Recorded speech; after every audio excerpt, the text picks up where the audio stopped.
Okay. The February 23rd meeting of the Delray Beach Planning and Zoning Board is called to order. Ms. Miller, would you call the roll, please? Richard Strong. Oh, present. Jim Chard is absent. Bryce Patton. Here. Jim Malika. Here. Mitch Katz. Here. Roger Cope. Here. Gregory Snyder. Here. Next thing is to approve the agenda. I think we have an amendment to the agenda. Yes, Mr. we need Dawson. an amendment to the agenda to remove item 8A. The applicant had continued to this date from the December hearing, but they wanted to withdraw from this agenda, and when they're ready to go forward, a new mail notice will be sent out. Okay, so we'll have move B to A and C to B and So it's not a date certain, right? Mr. Chair. No, there will be a notice when they are Okay. prepared Oh, to here go it is. forward. Make a motion to remove that item from the agenda and Second. approve the agenda as amended. Second. okay, all in favor? Aye. Opposed? None opposed. Message passes. We want to note at this time, Mr. Chard's here. Thank you. Okay, where'd I go? Okay, at this time, we want to swear in anyone who wants to speak in tonight's meeting. So if you're planning on speaking, please stand and be sworn in by Ms. Miller. Or if you think you might speak. Please raise your right hand. By the authority vested in the notary of the state of Florida, do you swear or affirm the testimony you're about to give is the truth, the whole truth, and nothing but the truth? Thank you. Okay. Oh, we didn't approve the minutes. No, we approved the agenda. We need to approve the December 15th minutes. I move to approve the, which ones are they? December 15th. December 15th minutes. December 15th. I have a Second. motion and a second. All in favor? Aye. Aye. Aye. Opposed? No opposed? Message passes. Okay, at this point, floor is open for comments for the public on any item that's not on the agenda. If you want to speak about something that's not on the agenda, now's your time. Seeing no one come forward, public comment is closed. Item 7A, presentations, the annual infrastructure improvement hearing. Ms. Dossery. I have the same problem with that sometimes. Okay, good evening, everyone. Rebecca Dossery with Development Services. So this item here is the opening of the annual infrastructure improvement hearing process. You all are familiar with several times a year this comes before you. So this hearing tonight is just to open the comment period for public comments, and then in April, all of the comments that will be submitted will be brought back to the board with a representative from Public Works here to go over those requests. So again, this is just to receive input from the public for any improvements over $25,000 that would be considered capital projects. We sent the emails out to the email list for city subscribers for the PZB list and the HOA lists, and we're going to be continuing to gather comments through the April 20th meeting. At that point, we'll provide the board a summary for you all to give feedback on. Again, this is the current budget for reference on the types of things that are included in the capital improvements program. It's on the city's website. Our comprehensive plan outlines 3 different categories for improvements, whether they're considered critical, mandatory, or just desirable. And they are slotted into the capital improvements budget based on those kinds of criteria. So again, we're looking for input on anything up to $25,000, and comments can be sent to pzmail@mydelraybeach.com, and we look forward to hearing what the public has to say about the infrastructure needs they see in the city. And that concludes everything I have to say on this topic. Okay. I tell you what, if anyone on the board would like to speak, you have any ideas or things you want to input into the program, now's your chance. Can I ask a simple question? Yes. Like on the 3 different categories of the severity, if you will? Critical, mandatory. Like I see severe flooding under mandatory. Is with the middle category? Severe neighborhood flooding. It would. I know we have a I believe it's a capital improvement program to repair the third phase of the seawall along Marine Way in the, along the intercoastal. Do we know where that program would kind of fit within this framework? I would imagine it's at least a mandatory. Yeah, so I should have probably had Public Works come this evening, but I can ask them to bring an update on that when they come in April. They will be here to answer questions on that. So Okay. That was actually approved in last year's budget. Well, this year's budget. So that was the number one priority they brought up last year during the presentation, and that should be underway. Part of this same presentation last year. Well, yeah, in April when she presented, that was her top priority to get funded for this year, and then so when the budget got funded in September for 26, that should be underway. The design of that, knock on wood. Yeah, the capital improvement's a 5-year plan, so Okay, the right. stuff probably shows already in this year, but it Okay. needs to make sure it gets in. That got up to this. This was now the enacting part. Gotcha, yeah. but we'll make sure that they know you're looking for the update on that one specifically. Thank you. I would appreciate that. That's Anything it. else? Mr. Strong? Any capital improvement projects? Ms. Malika? No, I loved reading through it, though. And plenty seeing a lot long of the enough. same things, but you're seeing them getting closer and Yeah, closer. that's true. Mr. Chard? I've got a couple questions. We call this capital improvements, but it's not funded out of capital raising, right? It's funded out of property taxes. So capital improvements could be funded by either federal or state grants or the different funds within the city. So in October, we'll go over the different funds that they're being funded out of in detail. But there's the general fund, there's the stormwater fund, there's the utility fund, and all of these different funds, depending on what the project is where these come from. As much as possible, the city tries to get outside funding through different entities to help fund the projects. But and we have several projects in the capital improvements budget that are funded through like the bonds, the parks bond, and then the public safety bond. Okay, that's what I wanted to get to. There is some time when we go out to the capital markets to raise money for capital improvements.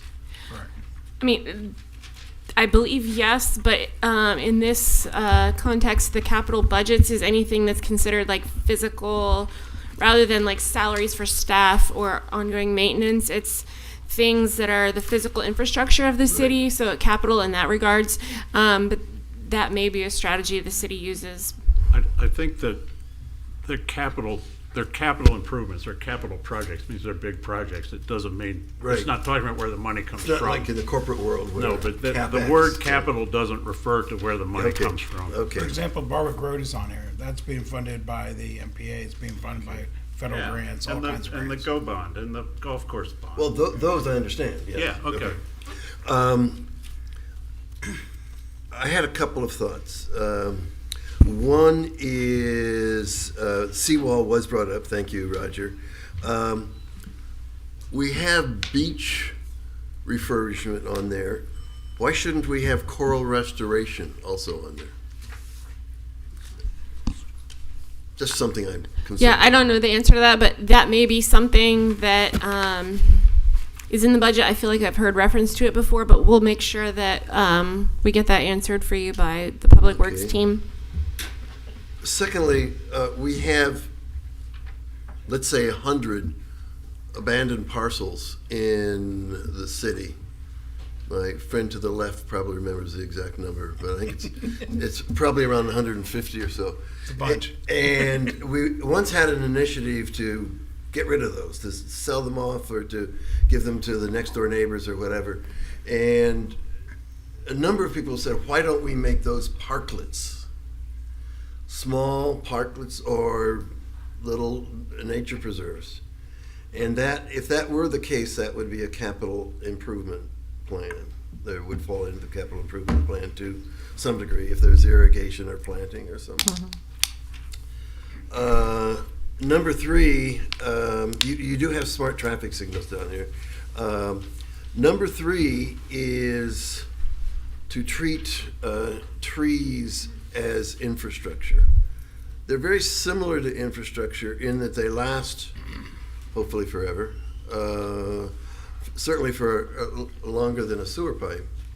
And they bring benefits to the city over time as capital improvements do.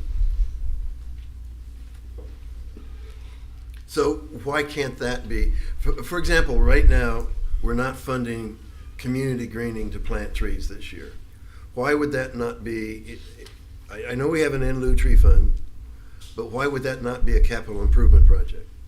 So typically where you would see trees coming in on the capital projects would be on street improvements where we design our streets using the complete streets policies. And so for most of these, if not all of them, and Public Works will be able to answer that in more detail, but typically there's a sidewalk and a landscape component where there are trees planted as well, which are contributing to the infrastructure of the roadway as well as the green infrastructure with the trees. So for any extra details on that, I'll see what else they can provide. And quite often when we do that work on sidewalks, we put no trees in. So it's another place. But many cities now are looking at trees as infrastructure, therefore capital improvements. And I'm just proposing that we want to think about that. Okay. My last one is we have replacement cycles for vehicles in this city. I believe we probably have well over 100 vehicles, maybe up to 200 when you call police and fire and maintenance and so forth. If we stretched out the replacement cycle of those, so we're not replacing them whatever it is, 5 years or 7 years, it was more like 10 or 12 years, wouldn't that be a capital improvement project? Purchases of vehicles are included in the capital improvements project, but related to the timing and the spacing of the replacements, I don't have the details on that, so I will pose that question to Public Works for answer at the April 20th meeting. Great. Thank you very much.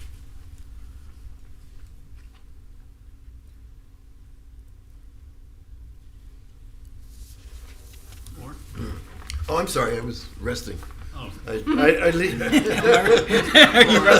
I up next? How do they say it in Congress? You know, I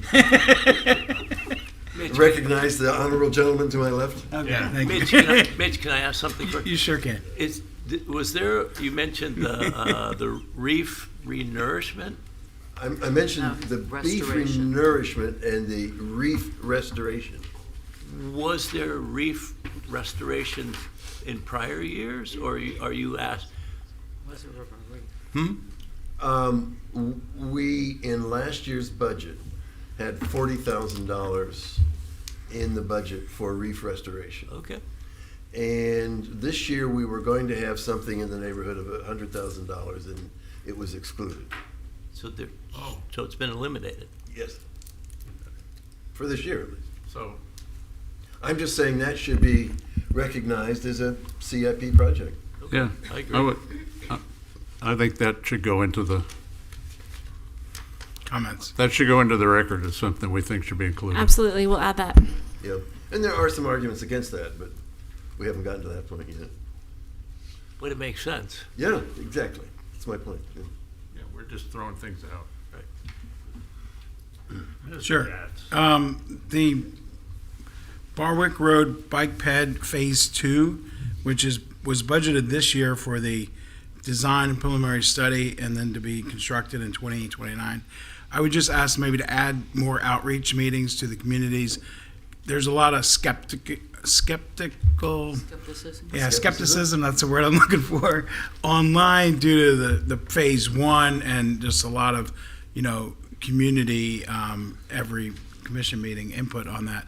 But, so I think, personally, I think when that's done, it's not going to be they're not going to feel as bad as they do currently. But, there's a lot of questions came up. Why is the lighting this way? Because, there wasn't really a lot of community outreach. So, especially on that north side. So the phase one, most of the communities were not residents. It's mostly unincorporated areas that abut Lake Ida. But once you go north, you're going to have mostly in-city residents there, so that would be good, like Sable Lakes and Barwick Ranches, Bexley Park, that you can really do some good outreach and potentially get some good input from those neighbors. And then also just a thank you to Public Works, because I brought up Lake Ida Road, which we do not maintain. That was supposed to be budgeted last year, and they told me, and it is finally being done, and it's about halfway done right now, so it's a little bit of traffic congestion, but it's coming out really nice, and no more massages as you drive along Lake Ida Road from the bumpiness, so thank you. Okay. Mr. Pat. A couple quick questions. In one of the special project fund category, there's like a $258,000 allocation for the closure of Northeast 7th Avenue, just north of where the Atlantic Crossing is, as part of the settlement agreement. I thought that there was a settlement agreement regarding traffic calming in the Marina Historic District, and I've heard that it's been pulled out of it. It's not there. Just a question. I'd like to find out if there's any money in the capital budget for the Marina Historic District, because that was arm in arm with the closure. Sure, I will add that to the list for Public Works to be able to answer at the next meeting. Then the building reconfiguration in the Development Services Department, is that included? Is that in the interior redesign, or is it structural additions? Because A lot of the money. interior redesign, I'm wondering why it's $10.1 million. What's the figure? $10 million, yeah, I saw that too.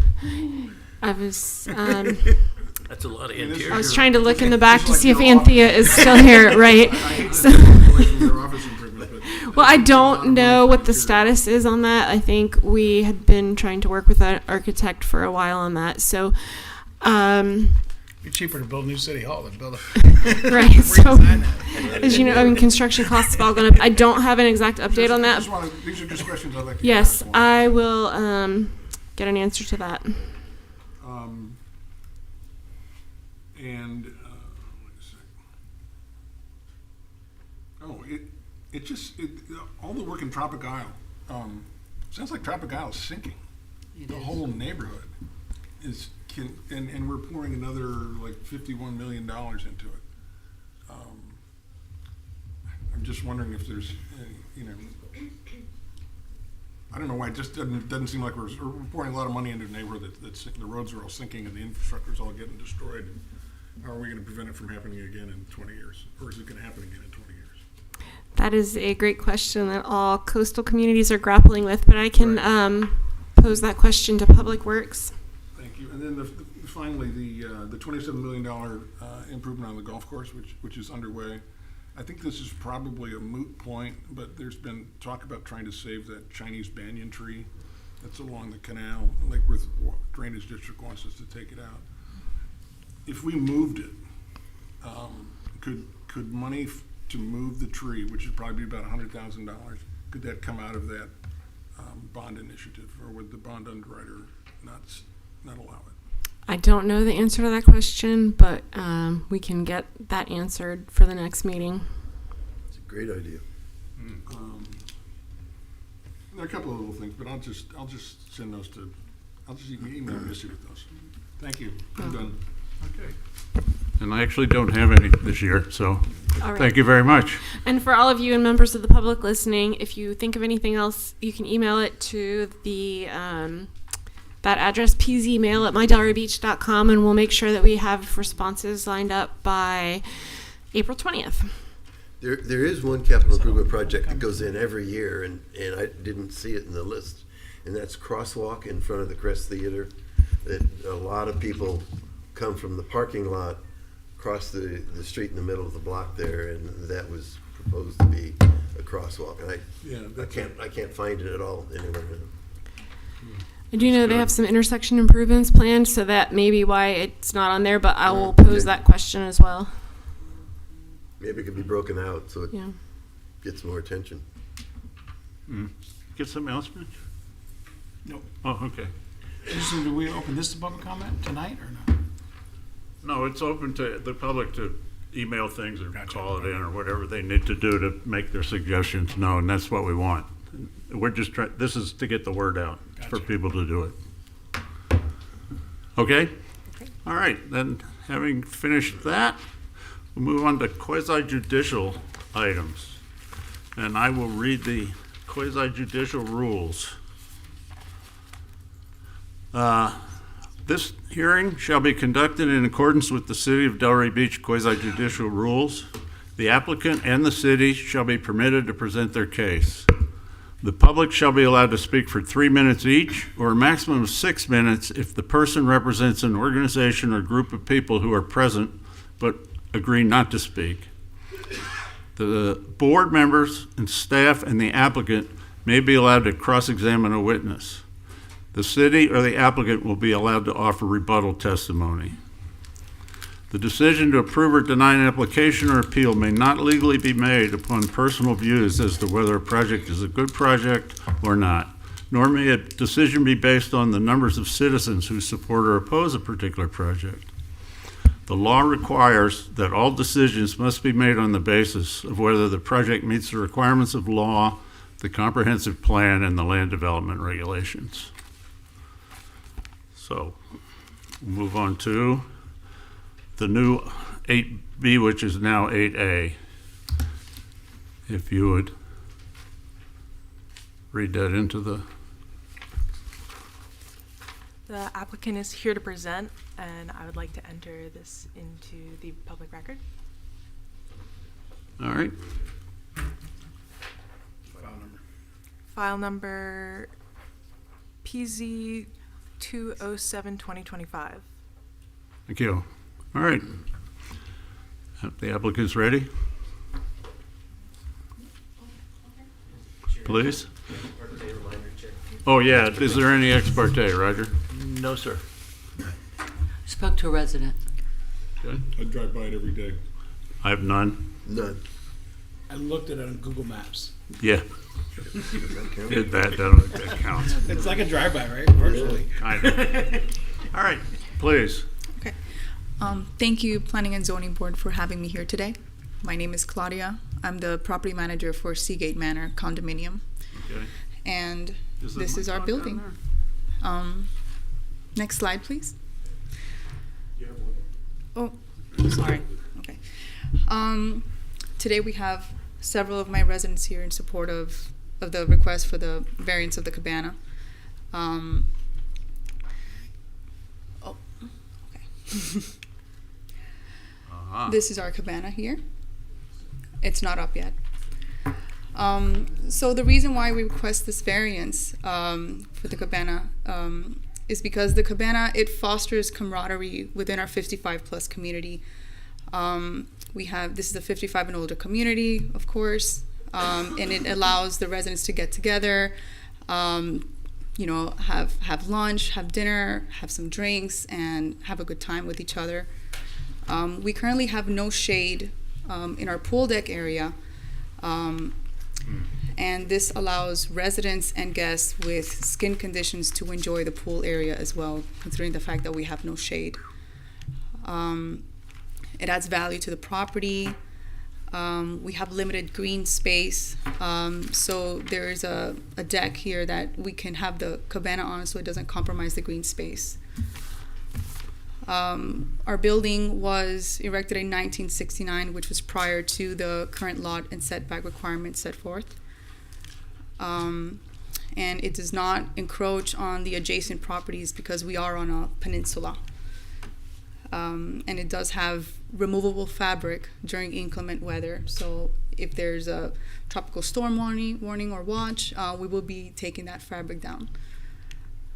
And that is it. Very nice. Thank you. Corona. That's the only thing we're missing. Thank you. Thank you very much. Claudia. Landstrom, please. Alrighty. I would like to enter this into public record. PZ 207-2025. This is agenda item 8B for the Seagate Manor condominium. Good evening, Mr. Chair and members of the board. Item 8B is a variance request for the Seagate Manor condominium located at 400 Seasage Drive. The subject site address is 400 Sea Sage. The subject property is approximately 1.98 acres and is zoned medium density residential.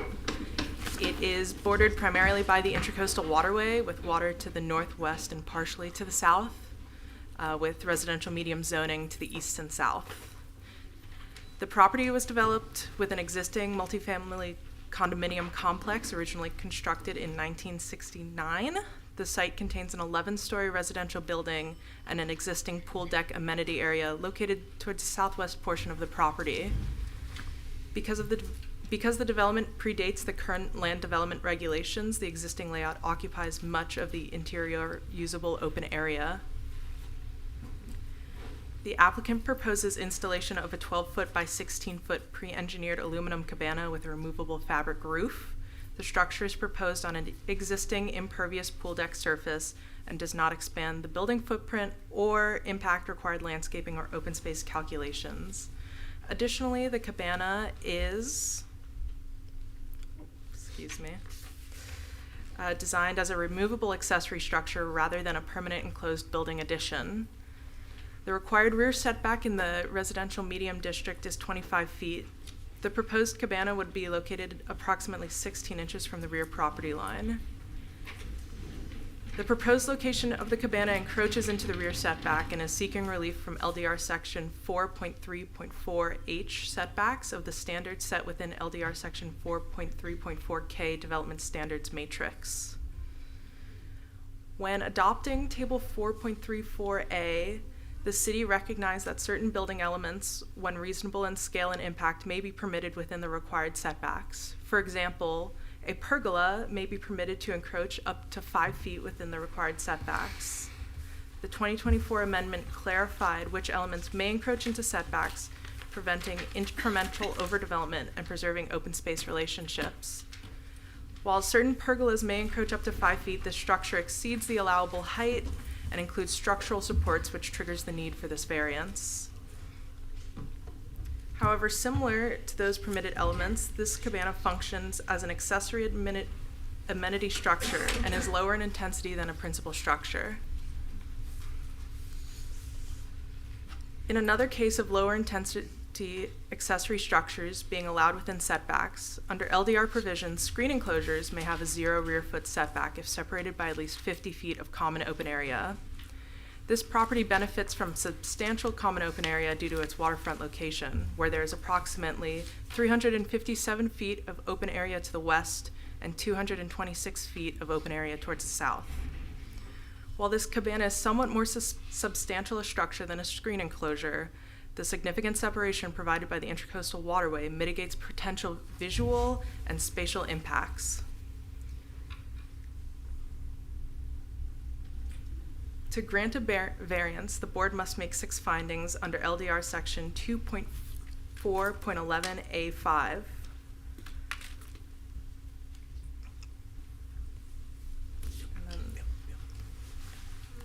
These are the options for board action. This concludes the presentation for item 8B. Beautiful. Thank you. At this point, is there any public comment on this? Anyone who would like to speak, come forward. Seeing no one, public comments closed. Does the staff or the applicant have any rebuttal or cross-examination? Claudia, you have anything else? Rebuttal or anything? Okay. All right. Board comments. We'll go this way. Sure, it's an easy one. I have no problem with it.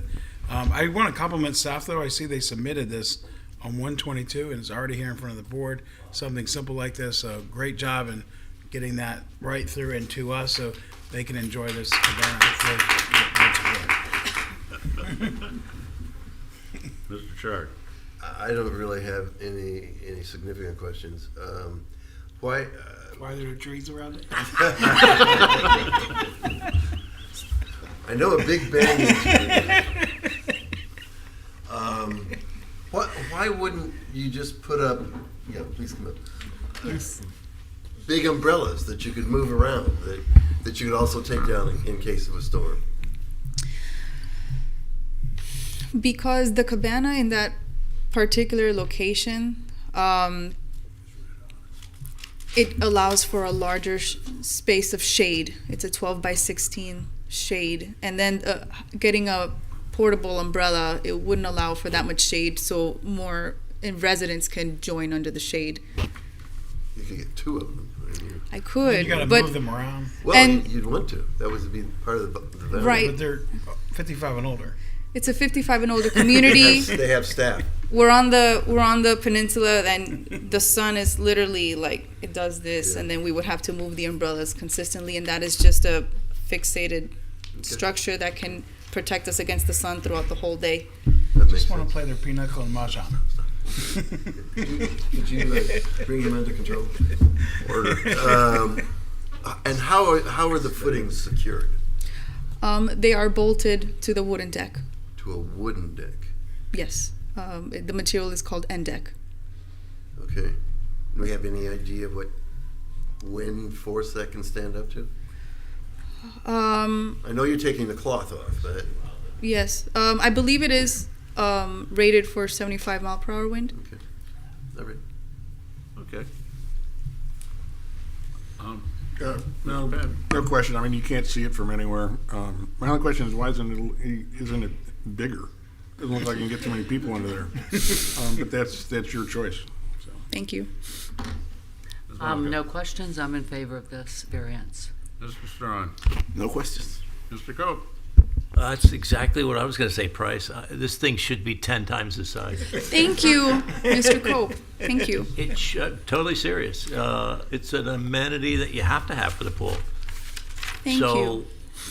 I'm in complete favor of the setback reduction and all the 6 criteria that it has to meet.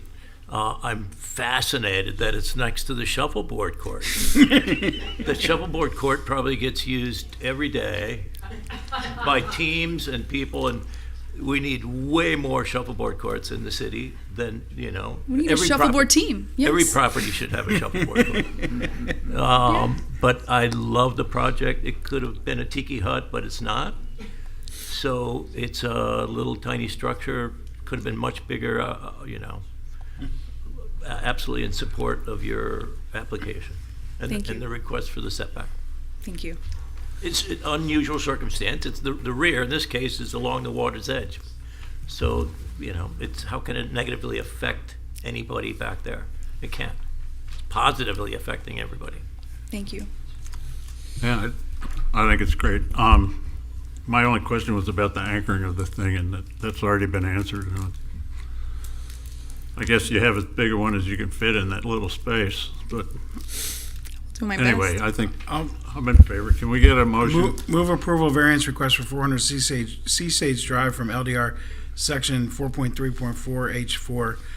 Building elements of the site improvements allowed in setbacks identified in table 4.344A to allow the installation of a semi-permanent cabana in the rear setback, whereas 25 feet is required by finding that the request is consistent with the findings set forth in LDR section 2.4.1 A, 5E through A through F. Second. We have a motion by Mr. Katz, second by Mr. Chard. Can we call the roll, please? Deidre Strong, Yes. Jim Chard, Yes. Price Patton, Yes. Judy Malika, Yes. Mitch Katz, Yes. Roger Cope, Yes. Gregory Snyder. Yes, so that passes 7-0. Thank you very much. Thank you very much. Thank you.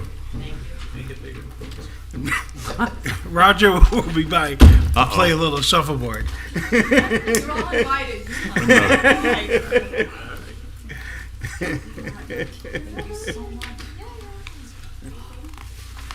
That poor girl was so nervous. They're too friendly. There's something wrong here. All right. The next thing is, can we have the next item entered into the record, please? Good evening, board members. Rafiq Ibrahim, Principal of Current Planning. I would like to enter item 8C, which is now 8B, to the agenda. Property 1065 Southwest 15th Avenue, file number 2025-204, consideration of a level 1 site plan application with landscape plan and associated landscape waiver and a variance to modify a portion of the existing parking area to accommodate additional parking. And at this time, I would like to invite the applicant to present. Thank you. Please. Good evening, members of the Planning and Zoning Board. My name is Paula West. I am land planner for the project. My company is Plan West. Address is 10152 Indiantown Road, Unit 159, Jupiter, Florida. I also have Nicole Carosella Owen, who is the property manager with me, and Shane Munson, who is the civil engineer for the project. So this is the... Yeah, excuse me a second. We need to do ex parte. None. I visited the site. None. I spoke to Ms. Morrison, and I went all through the site, and they can use some parts. Mr. Strawn, No, I just drive by pretty frequently. None whatsoever. do you have any ex parte on this? I spoke to Christina Morrison. Okay, thank you. Please go Okay. ahead. Thank you. So this is the Park 10 project. We are currently going through a site plan, level 1 site plan amendment. It's a minor modification to the parking area, which triggered a landscape waiver and a variance for the modification that we're doing. So the property is at 1065 Southwest 15th Avenue. The scope of work area is right where the red is highlighted. So the property is actually those two parcels combined, but the area that we're focusing on is just south of building D and then north of, so in between buildings D and G. So just a little bit of context, we are abutting I-95 over to the west side. To the northwest is a substation, it's industrial zoned. To the south, we have mostly industrial uses. To the east, we have industrial, outside storage is over to the northeast, and then to the north, we have some multifamily uses, and to the west, we have light industrial, and we are currently in industrial zoning district. So this diagram shows you the breakdown of the waiver and the variance request. In red is the waiver. So we're going from, and I really wish I could read it, but we're going from a 5-foot required landscape width over to, I think, 0.7 feet to the narrowest portion. So that's the landscape strip that we're reducing. And then in blue is the request to reduce the open space reduction from 25%, which is what code is requiring, to 12.9%. And just to point out, so we have 3 different columns on our table. There's the required 25, which is per code. Currently, there's actually approved in record 18.8% of open space, and we're just going down to 12.9. And this actually I just wanted to show what was on record. So to kind of use a basis, we did a public records request to see what was on file. The site plan that you're seeing right now, that's what's on file as approved, and it's only for buildings B and D. Obviously, the business park has expanded and combined different parcels, but as an approved record, this was all that was on file. So under the approved set of plans, we also found that the pervious, the green highlighted. So the pervious area that was approved at the time was that 18.8%. At the time, there was an approval of 139 parking spaces. What we're providing is, so in the narrative, it does talk about 36, but it's actually 16. It's 36 new, but it is 16 based on what was approved and what we're providing as new. So we're going from what was approved as 139 to 155 with those additional 16 parking spaces. And this, I just wanted to show the scope of work on the top, and then on the bottom is what was approved.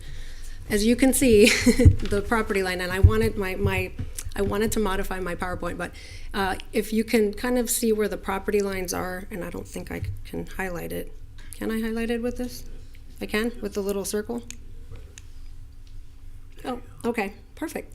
So the property line goes this way over to the right, the current property line. Actually, yeah. And then it goes up here, and then it goes over that way. So that's how it was back then in 1978. Currently, like I said, the business park is a combination of 2, maybe even 3 parcels.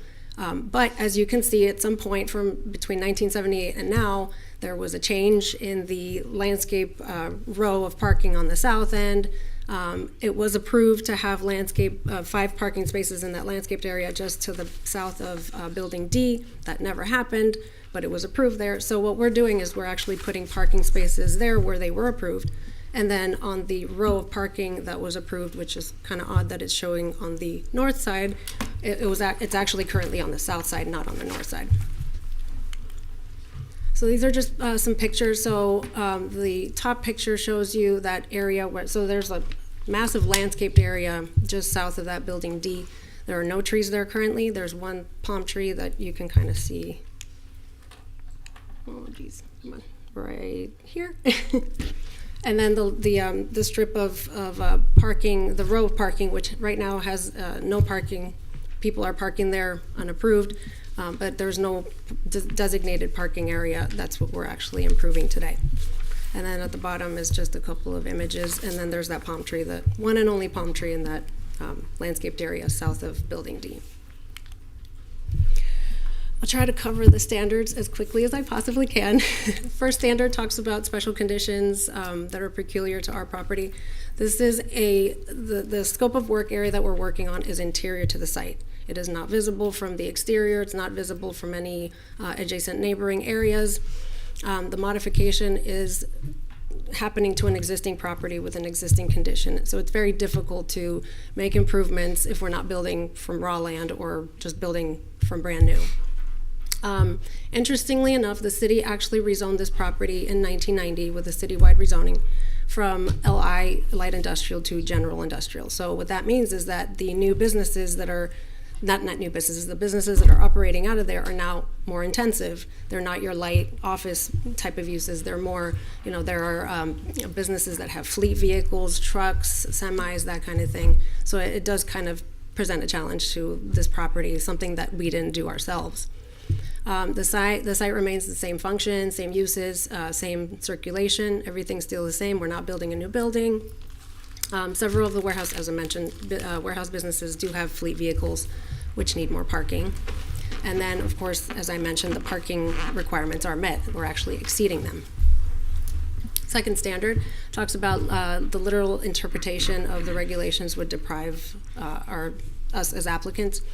So requiring full code for an outdated site would create nonconformities. What that means is that if we are required to provide the full landscape strip at 5 feet, that would make your drive aisles less than the 24 feet. So that's a nonconformity. It would affect the circulation. Adding more green space would create unsafe conditions, potentially. It would reduce the parking. So all of these things would create nonconformities to a site that's already existing. If there isn't enough parking available, business will suffer. The business park will suffer. Businesses possibly can shut down. The business park, as I showed you with the green space, has been approved with non-compliant green space percentages from 1978.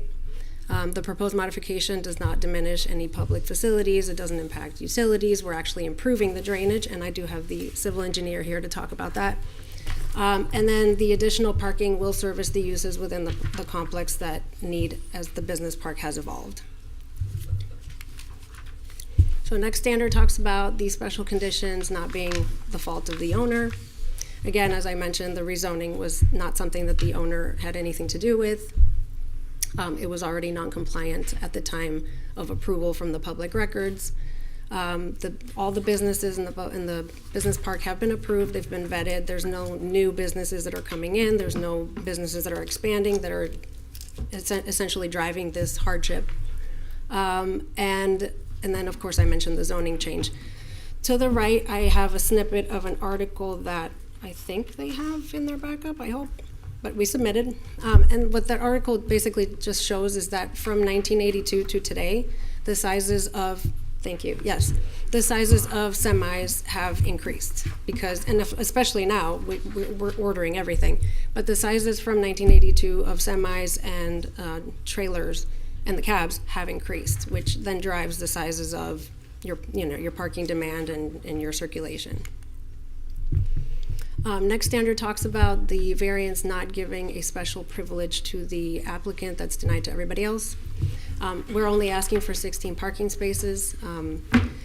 The approval is completely interior. It's not affecting anybody outside of literally the inside of the business park. And then several areas throughout the complex. And just this image, I just wanted to show the image because while we can't really prove it, The overall business park does have a lot of green space. I'm not necessarily saying that we have the 25%, but because it's combined throughout the years, and you can actually see to the west of building D and to the north of building, I think that's B, the top two buildings, there's a lot of green space there, and also to the west of the southwest building.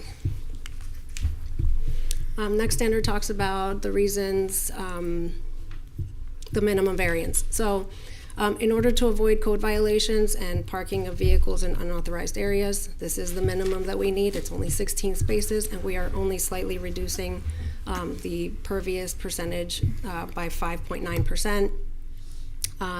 We are providing more than the required parking. We're not requesting a variance to the parking requirements at all. And then I mentioned the fleet vehicles that will need this. And then the last one talks about the being in harmony with the intent of the code. So I included the intent of the I-1 district. That does say that the I district provides, sorry, I said I-1, that's Pompano. I district. The industrial district provides for industrial land uses and their regulations so as to provide reasonable protection for the environment and the public with respect to the impacts of such uses.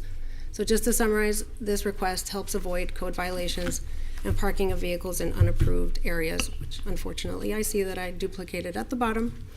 We are removing the hedge, and so that's part of the waiver for landscaping. So we're reducing the width of the landscape strip, and with that comes the fact that we can't plant any hedges in that narrow spot.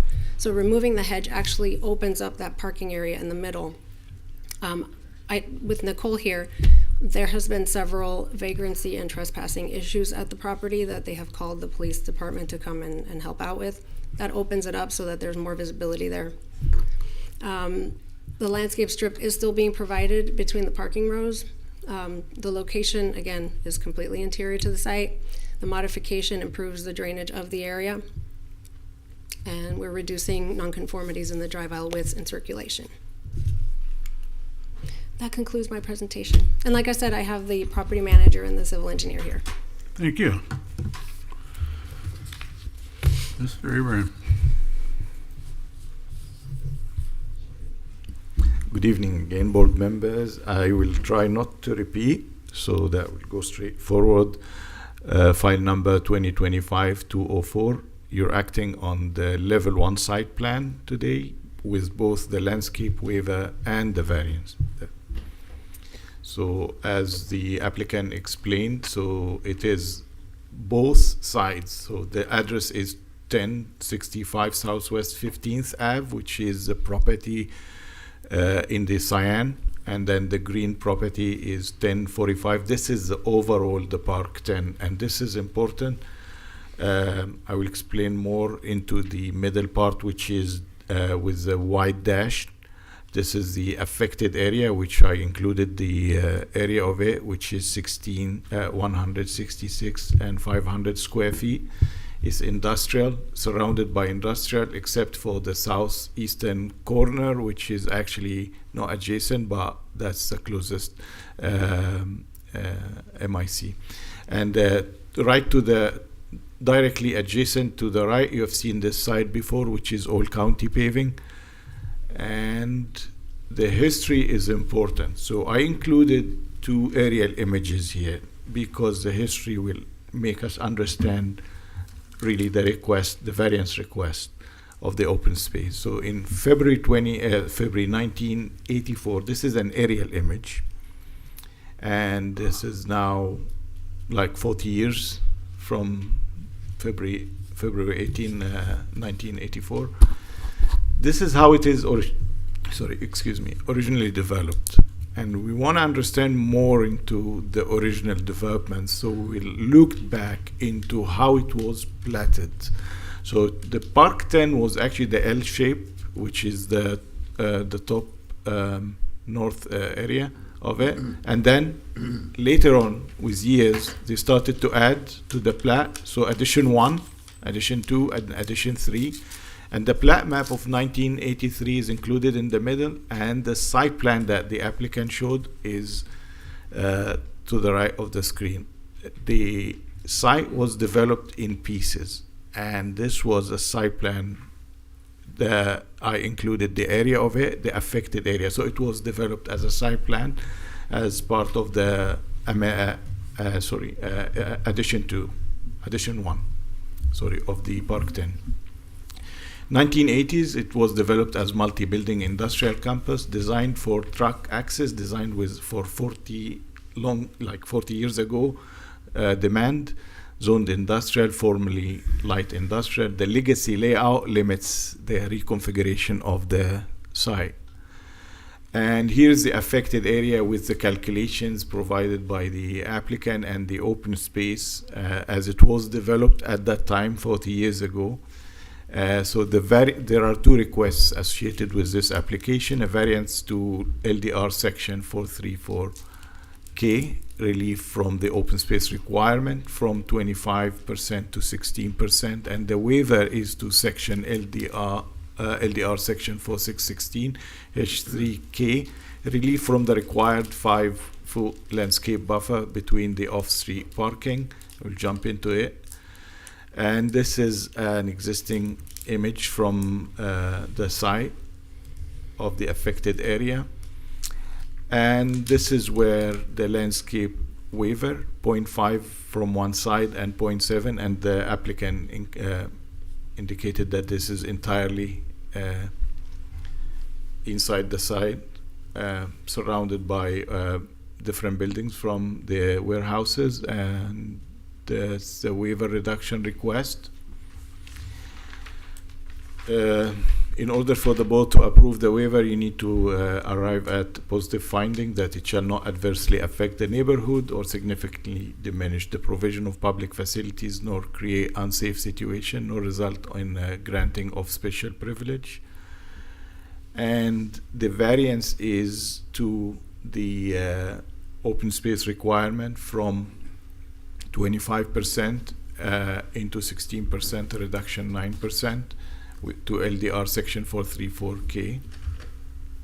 And the variance standards are: the staff report provided detailed analysis of the variance standards, page 4, 5, and 6. The applicant just explained the justification. I don't want to be repetitive. So in general, like, in order for the board to approve the variance, you need to arrive at positive findings. And the landscape, in total, the applicant is proposing to remove 4 trees in red dotted circles.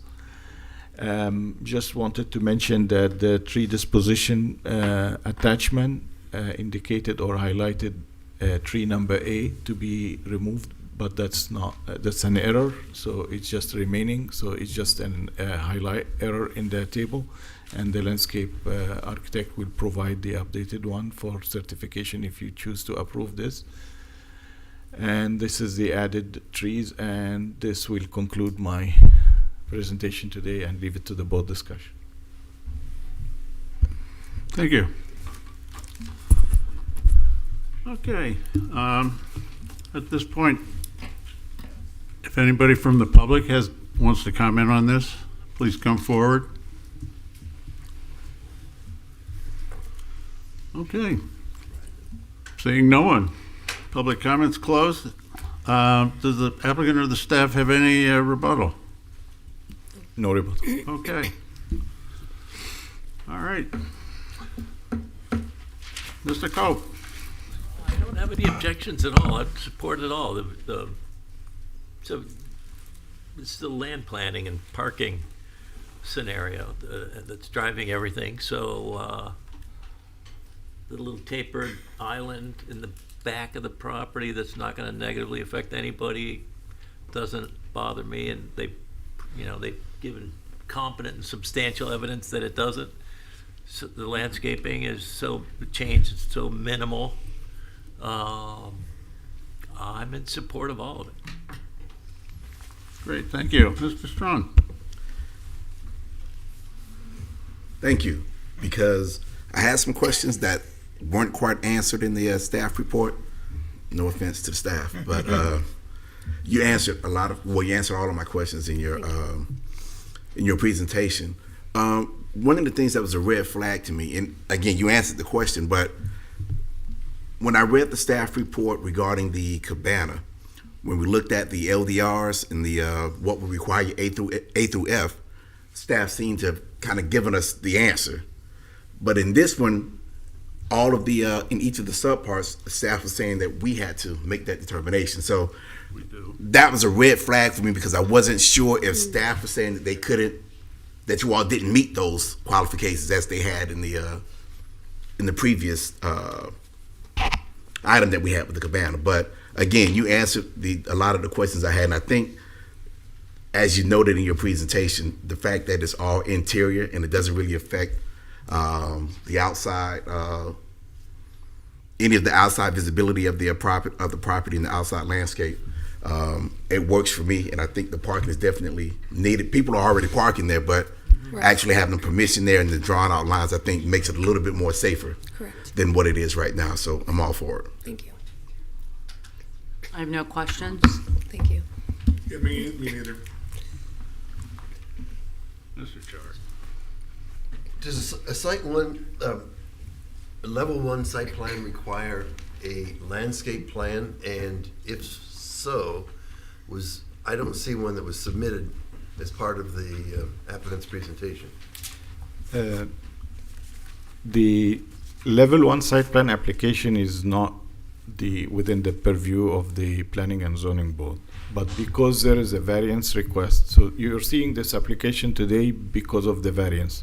So Planning and Zoning Board is acting on the variance, and since the variance is associated with the level 1 site plan application, which does not require the finding of the 4616, that's correct, but there is a waiver to the landscape island that's actually also within the purview of the Planning and Zoning Board. So this is the reason you're seeing this application, the variance.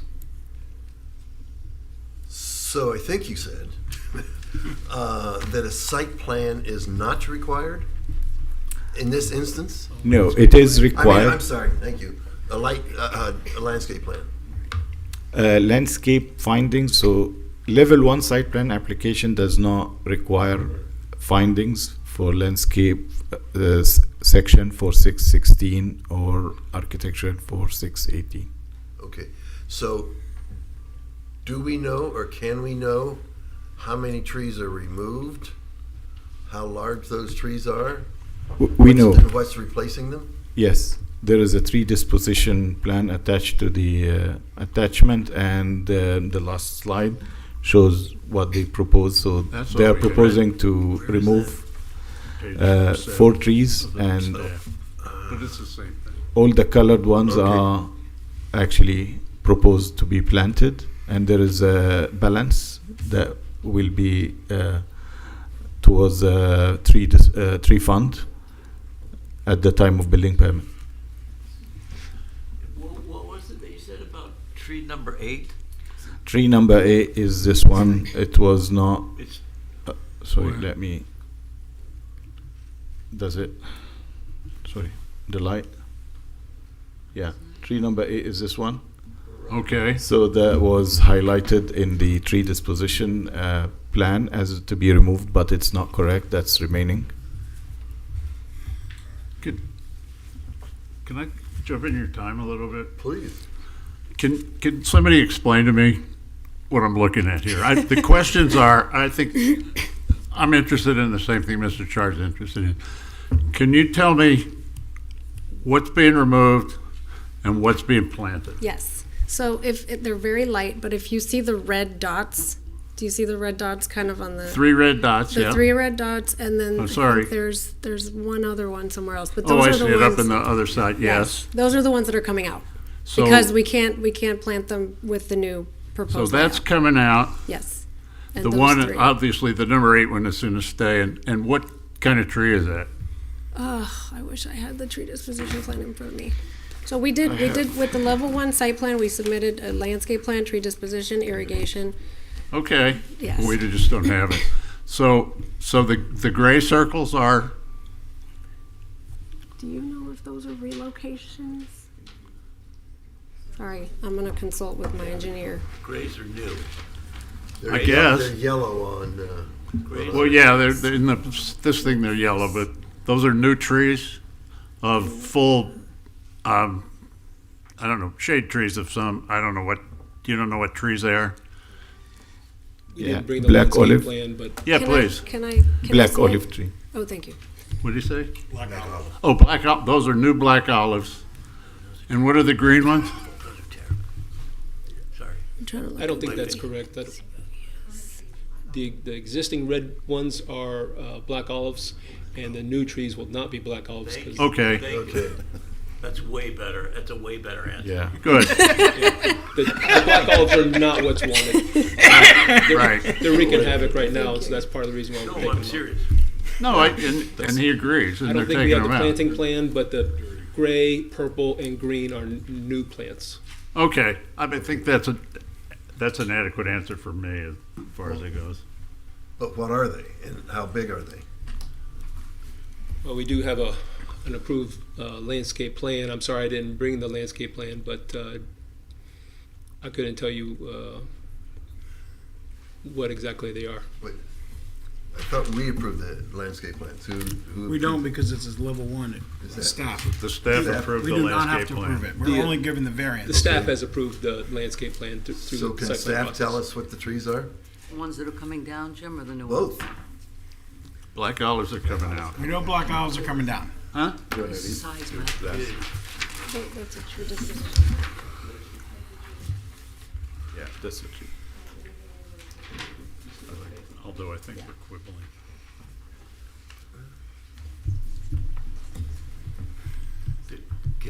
Just a little observation. I don't know, the red number 9 is, seems Staying. like it's within that island, and maybe it's coming out because Yes. it's not Right. in good shape, or maybe it's not gonna survive the curb being moved that much closer to it. Well, I would probably approve this plan, but I don't know what it says. I don't know what the trees are. Yeah, but you're not approving the We're not plans. approving it.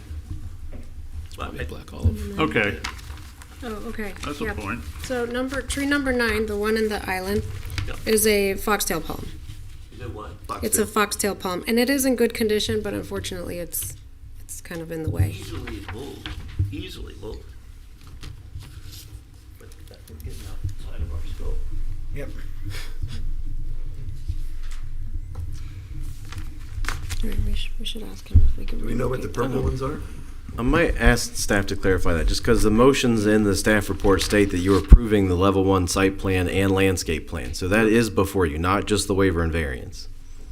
Site plan and including the landscape plan is before us. It's the level 1 site plan application, including the landscape plan. Okay. Excellent. Which they don't have. So now it is under purview. Which we don't know what it is. Would the applicant would entertain moving the foxtail? Number 9? To my yard. Huh? To my yard. No, Oh. To your yard. but I mean, it would cost almost just as much to move it than to destroy it. I mean, move it 4 feet or something. Just a question. So the trees green. with the abbreviation, the green trees with the abbreviation that starts out BUSI, those are gumbo Gumbo limbos, is that right? Beautiful. Gumbo That's great. limbos. The The COES is the purple ones, or silver buttonwoods, silver buttonwood. and the then gray or other green Green buttonwoods. buttonwood. The yellow or the green buttonwood? Green. The green? The I thought gray those were ones. gumbo limbos. No, the green ones are gumbo limbos. The gray ones are the green buttonwoods. Which is yellow for us. We see yellow, that's why. Oh, really? Yeah, on a different. And any idea what the size of these are? Are they Yes. taller than you? I think the minimum planting size could be 12. The gumbo limbo are 16 feet tall. The silver buttonwood are 12, and the green buttonwood are 16 feet. It's huge. That could be your minimum planting size, if I'm not mistaken. I'm going to vote for this, but I am less than pleased at the presentation. It's not a 78-year-old Chinese banyan. Thank you, Roger. Thank goodness. Yeah. Okay. Mr. Katz? Yes. First of all, you had me at additional parking. Oh, good. Seems like we get the opposite of that word additional too often. So, and I know today's too. We have a very limited industrial area of the town, so we need to try to preserve that so they don't try to convert it to housing. Because if they can't get tenants, that's what they're going to do. So, anything to help support that, to make your business work, I am absolutely in favor of. So I will be in full support of this. Okay. Yeah, and I have to say pretty much the same thing about supporting industry. Thank you. And my final comment on the landscaping thing is more trees are going in than coming out. Yeah. Yeah, how does that even work? They even need a variance for that, right? They're Yeah. making it better. More trees are coming in. Okay, so could we get a motion, please? Move approval of a level 1 site plan application, including landscape plan, to construct 36 new parking spaces, along with a variance to the required 25% non-vehicular open space and a waiver to the required 5-foot perimeter landscape strip located at 1065 Southwest 15th Avenue, by finding that the request is consistent with the LDR and the comprehensive plan. Second. We have a motion by Mr. Katz, second by Mr. Strong. Could you call a roll, please, Ms. Miller? Deidre Strong, Yes. Jim Chard, Yes. Bryce Patton, Yes. Judy Malika, Yes. Mitch Katz, Yes. Roger Cope, Yes. Gregory Snyder. Yes, that passes 7 to Thank you. nothing. God bless. Thank you very much. Thank you. Thank you, and good luck.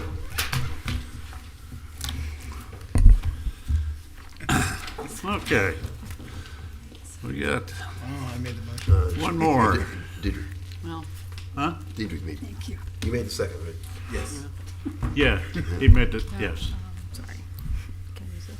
I'm going too Thought I fast said for it to that. take minutes. Okay. Item D, which is now item C, 8C.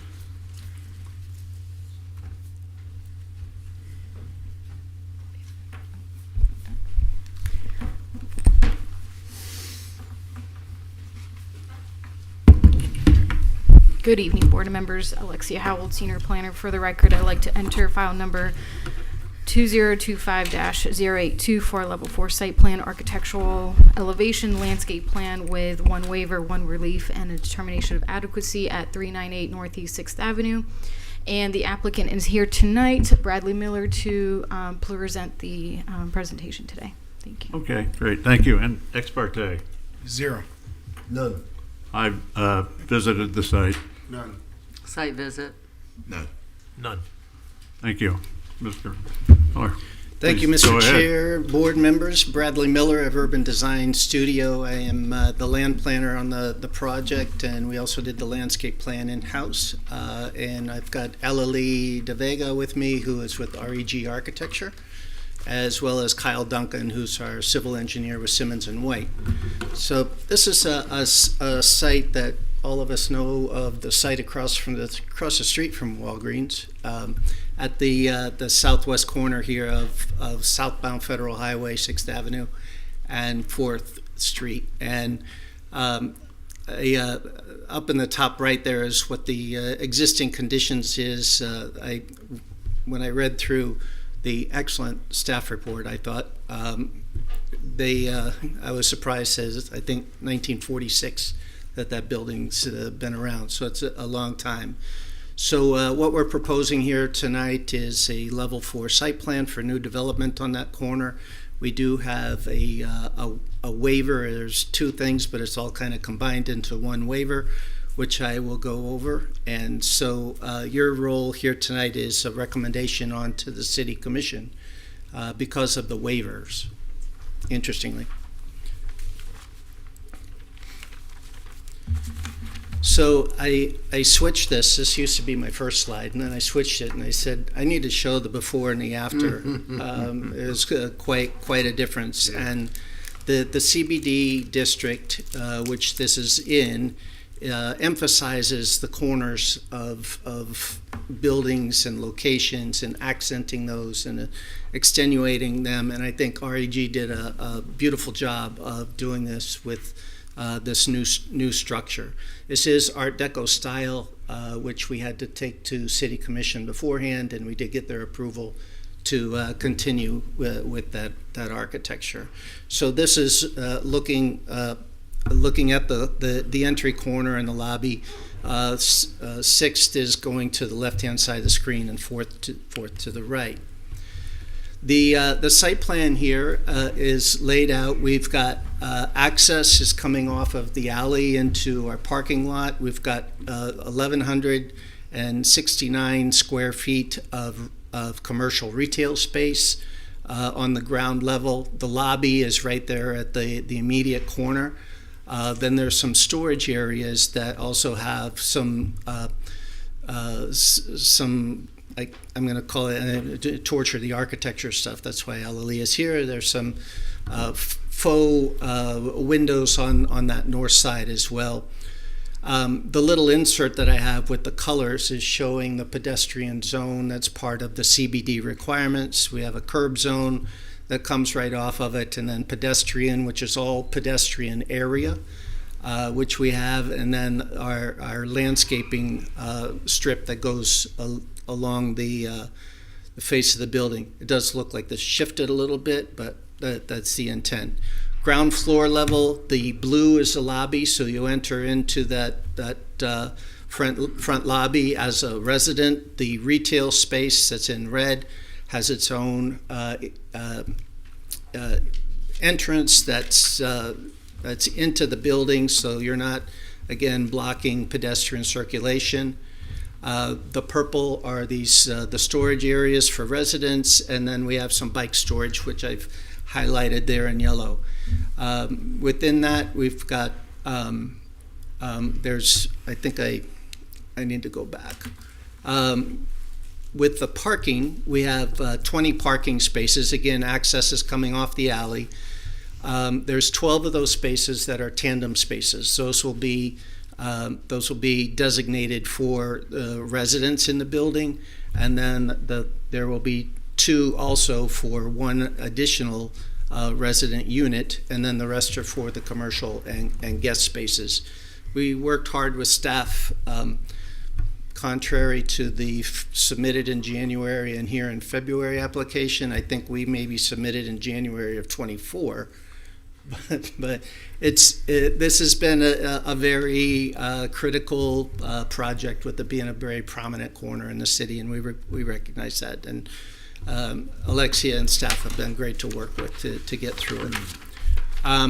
With this, I went through some things too quickly. Went through the slide too quickly. We are widening the alley by 2 feet, and then we have a pull-off area here for loading and unloading, and I'll touch on that here in a minute as well. But it's 0.3 acres of a site.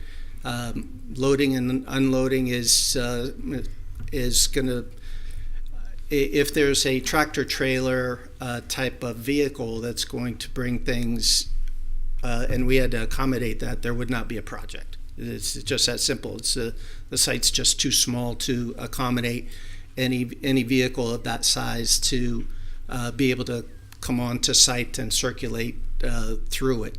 So we are accommodating for the smaller, more daily type of deliveries with this pull-off area along the alley, and then you've got the Ubers, the DoorDash, Amazon, that type of delivery will accommodate that. Will it handle a full-size truck in that space? No. But with the widening of the alley, we'll end up with, that's 5 feet. And then we have the 2 plus the alley. We've got about 23 feet there across. So for the time that the Amazon truck is there, which we all know these days that doesn't last long, there's still a flow around that truck. So like I said, I'm going to handle it now instead of later. Streetscape, we've got, I took a very quick look at the landscape plan from the last application. We do have shade trees along the streetscape, which are live oaks. I didn't get to the ones that are along the bottom, but I think the line was we're putting more in than we are taking out. I think there were 2 trees that we mitigated for. There was a third one that's invasive. And please, Mr. Shard, don't ask me the species because I don't know. Just the Latin name's fine. But the Latin name with the pronunciation the right way. And with that, we've accommodated that by adding more material on site, which is a squeeze in a tight site. Went through the ground floor here with the layout, and then going to the upper floors, the second and third floors. There's 3 units: blue, yellow, purple, if you will. Everybody has at least a balcony, if not more. There's stairs, elevator that gives them access, and then the 4th floor is 2 units that are 3-bedroom units, and then they have a larger terrace. So that terrace and the blue line, remember that as I go into the waiver slide, we're talking about that corner right there here in just a moment.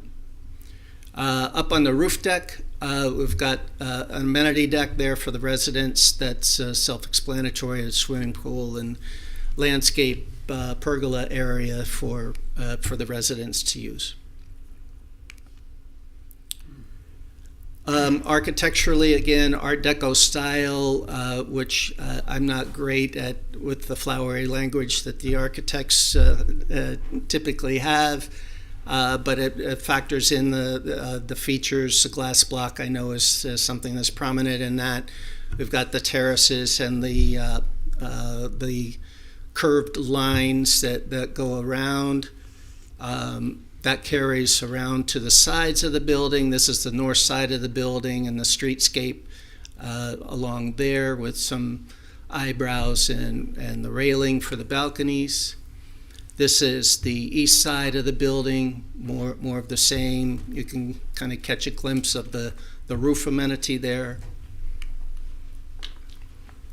And then these are just some other architectural features that were part of our slides that we presented to the City Commission that approved the Art Deco style.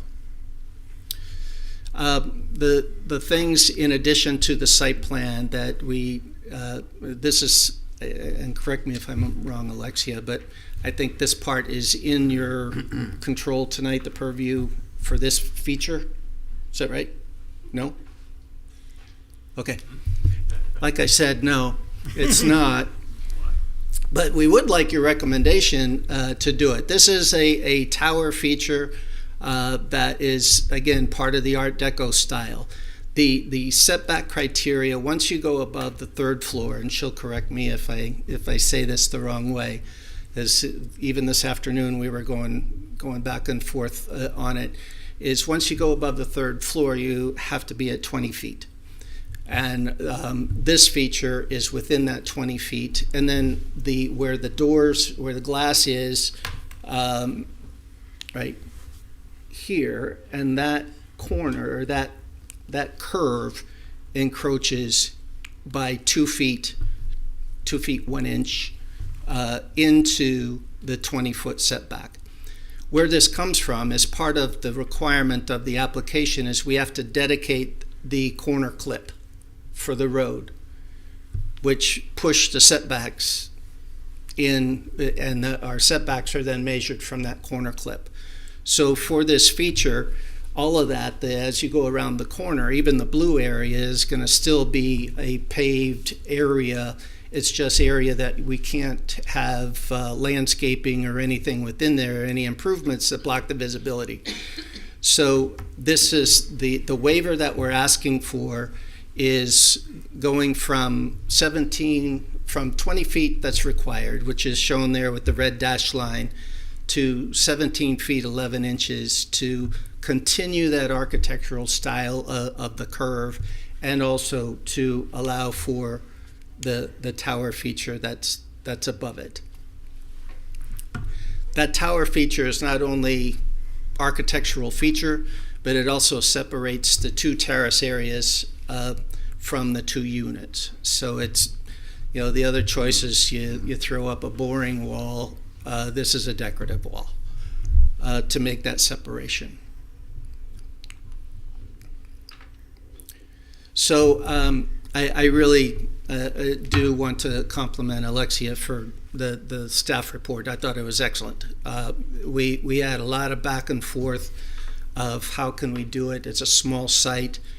We think it's a beautiful building, and it's going to be a nice improvement to the CBD, being right there on the edge of the CBD and at a very prominent intersection in Delray Beach. So we're asking for your support moving forward. We have to take it to the City Commission because of the waiver. And as I said, I will stop there and leave the pretty picture on the screen. Alalee is here for any architectural questions, and Kyle is here for any engineering questions. And if there's landscape, I'll try to stumble through them. Thank you. Thanks, Mr. Miller. Ms. Howell?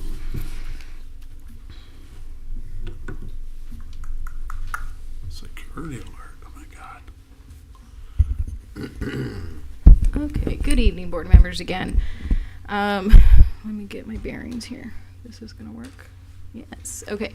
All right, so the address is located at 398 Northeast 6th Avenue, and it's located within the CBD Central Core subdistrict. The property is 0.3 acres, and there's an existing one-story commercial use on site. The site occupies a prominent corner at the intersection of Northeast 4th Street and Northeast 6th Avenue, creating a dual frontage.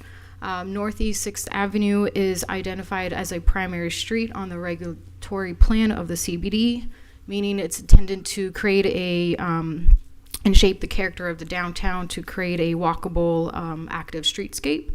And Northeast 4th Street is a secondary street with less restrictions.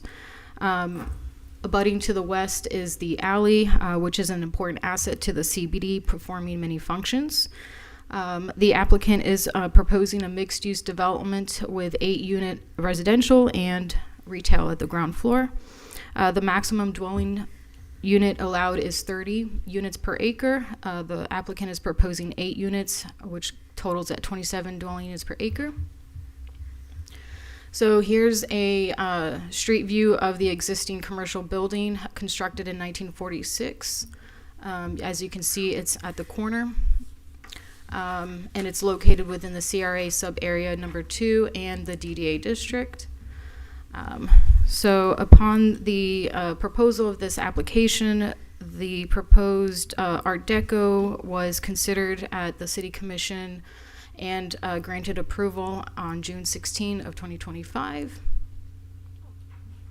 And so here we have the proposal. It's a 4-story mixed-use development with the Art Deco style, including 1,160 square feet of retail at the ground floor with 20 parking spaces. Just above on the 2nd and 4th story are the 8 units with a mixture of 2 to 3 bedroom mix. And at the rooftop, we have the pool, a lounge area, and restrooms. Included with the level 4 application is 3 requests for relief. The first is the setback waiver to allow the encroachment above the 3rd story. We have the second relief, which is to the tower element. And then we have a third form of relief, but I'm going to call it a determination of adequacy for loading on site. And so here is a contextual analysis just for purposes. The adjacent properties are pictured here. We have just adjacent to the north of the subject property is the Walgreens with the parking. To the northeast is a auto repair. To the south and the west is a single family typology utilized for business right now. And we also have a street view of the alley viewing to the north. So here's a site plan overview. The building footprint is outlined in red. And directly below the building are the 20 surface parking spaces with access from the alley.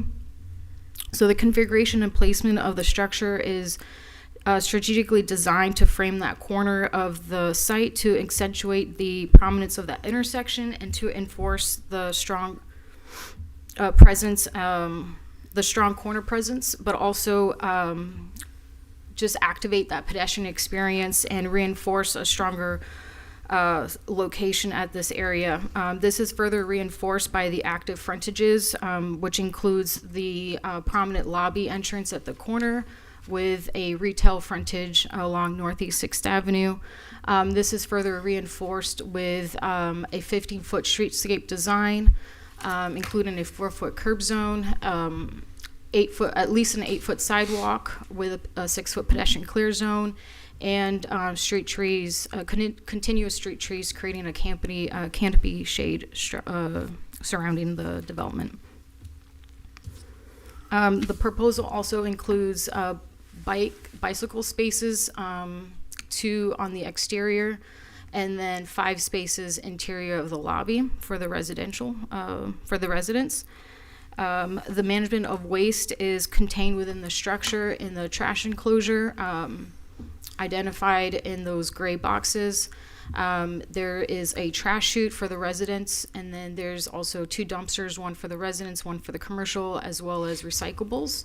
The management of the trash will either be rolled out to the alley to be serviced and picked up, or the garbage truck will access from the alley and front load and service the dumpsters from where the trash room is.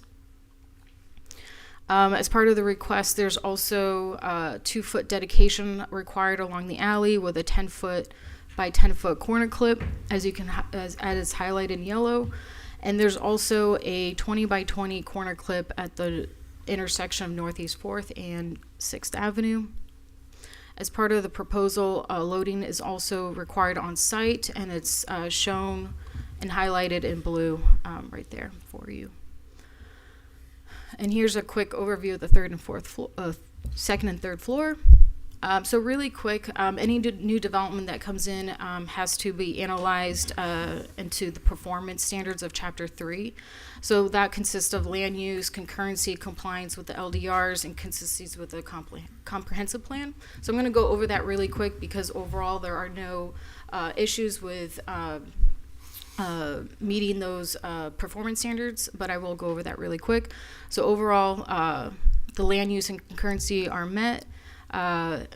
In terms of the comprehensive plan, there are no issues. The project is consistent with the goals, objectives, and policies of the comprehensive plan. And in terms of the LDRs, overall, the project meets all the LDR requirements except for the 3 waiver requests, the 3 relief requests. And I will get into that right now and kind of more focus on those requests today. So here we have the first one, which is a determination of adequacy. So the approving body is required to determine whether the proposed loading accommodations are adequate to serve the anticipated demand of the development. So with that being said, in 4610, developments are required to provide loading, and it's based on use and the scale of the use. So the scale is determined by the use for an apartment building. It's between 5,000 to 20,000 square feet is 1 berth, 20,000 to 100,000 is 2 berth, and so on and so forth. For retail, it's 3,000 to 10,000 is 1 berth. So giving the square footage of the retail and the entire gross floor area is 20,000 square feet, or more than 20,000 square feet, which requires 2 berths.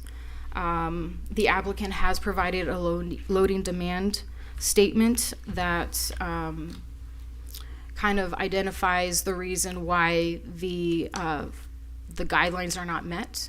And so the reason is that the site is constrained, as well as if you were to divide the square footage from the retail to the overall gross floor area, there could be some lesser strict guidelines of requiring 2 loading berth and therefore just 1 loading berth. And based on the analysis, there could be some review of the scale of the 8 units that could be possible to just require 1 loading space. However, 1 is still required, and they are providing 0 loading spaces. They did compromise by at least providing a loading pad that's 14 by 5 feet off the alley, as you can see indicated in red. And that is their proposal, is to accommodate some type of loading on site but not meet the dimensional requirements. And so not only do we look at the use and the scale, but we'll also look at the frequency of deliveries and what type of deliveries are coming in. So with the retail and the 8-unit multifamily, typically are going to find, move-in trucks coming in, right? But also smaller delivery, small boxes for Amazon or mail. And so when we look at the frequency and the demand on that, we also have to look at the surrounding areas and make sure that not only are the dimensional requirements met, but the location does not impede on surrounding areas. So here I have an aerial map with some images of the alley looking directly north. As you can see, the pattern of the alley is really dominating vehicle use and parking and trash pickup. As you can see the image to the right, there's a dumpster there. You have parking directly to the left, and then the image just adjacent to that, you have a white car parked right there. You have another black car. So it's really utilized for back of the house parking, utilizing the alley really efficiently as the CBD the intention is. And so again, the board has discretion to determine if this is adequate for loading. And here are some views. This is an existing photo of the subject site, and this is the approximate location of where that loading would be located. We have also an aerial view of where it intersects with Northeast 4th Ave and the alley. There is an adjacent the adjacent property to the west. There's existing parking spaces right there, so you'd have to consider, would that be impeding into their circulation route, or is the accommodated space of 5 feet by 14 enough and sufficient to allow circulation to continue? And then there's a little 3D rendering schematic that you can see at the top right corner to kind of visualize how that would come together. So now we're into the relief for the tower element above the 3rd floor. Again, that requires at least a 20-foot setback, but however, the board has authority to grant that relief above the 3rd story if this tower element is consistent with the architectural character of the building. And here are some images. We have the 4th floor plan highlighted, and it's enlarged, and highlighted in red is where that tower element is. And the 20-foot setback is highlighted in blue, so it's completely in that setback. And then just the image of the rendering, you can see the tower element again. And here we go into the waiver for which is what's triggering to go to City Commission. Yes. And so here again, because of the Art Deco style being utilized and creating a prominent, strong focal point at that corner, the story above the 3rd story is creating this minimal constraint to meet that setback requirement, because in addition to the Art Deco style, there's a 20 by 20 corner clip, so that requires that part of the building to be inset more. But however, staff has analyzed it, and it's really minimal and really technical, and it's still meeting the intent of the code. I guess you can look at it sacrificing the Art Deco style to have that prominent round corner, or you can request a relief. And here are the waiver findings. Prior to granting the waiver, the board shall make findings that the granting of the waiver shall not affect the neighboring area, diminish provision of public facilities, not create an unsafe situation, is not granting of a special privilege, as well as it doesn't basically reduce that pedestrian-friendly atmosphere that we're trying to create in the CBD, which it's not, because it's all above the ground floor, so it's not affecting the streetscape. And into the architectural style, which kind of bleeds into the relief requests as well. Here are some features of the Art Deco style. There are some glass block being provided. You have those eyebrows and the tower feature with some motifs added to and complement the Art Deco style. Here are some renderings on all sides. And here are some some elevations of the first submittal and then the what you see today after. I just wanted to highlight this. This is the north elevation, so it would be facing northeast 4th Street. As you can see, the first submittal, you have that very prominent nautical look of the Art Deco style. However, is really missing that active frontage at the front with the windows. There was like a railing as well to get up to the lobby, just really breaking from the facade of the building to interact with the street. There was a lack of ornamental features as well. So with, and the banding could have been more prominent. So with working with the architect and staff, we've really wanted to show you the difference in the architectural elevation for the north and just the improvement that has been taken over place. And again, here's the east elevation. The tower feature is more prominent. The glass retail frontage, the storefront frontage, as you can see, it was way too much in the beginning, but it was broken up in a way that has a defined retail frontage. It was really creating a place where you can identify where that retail frontage is. Again, it removed that railing ramp that was in front, so we can create that interactive to the streetscape.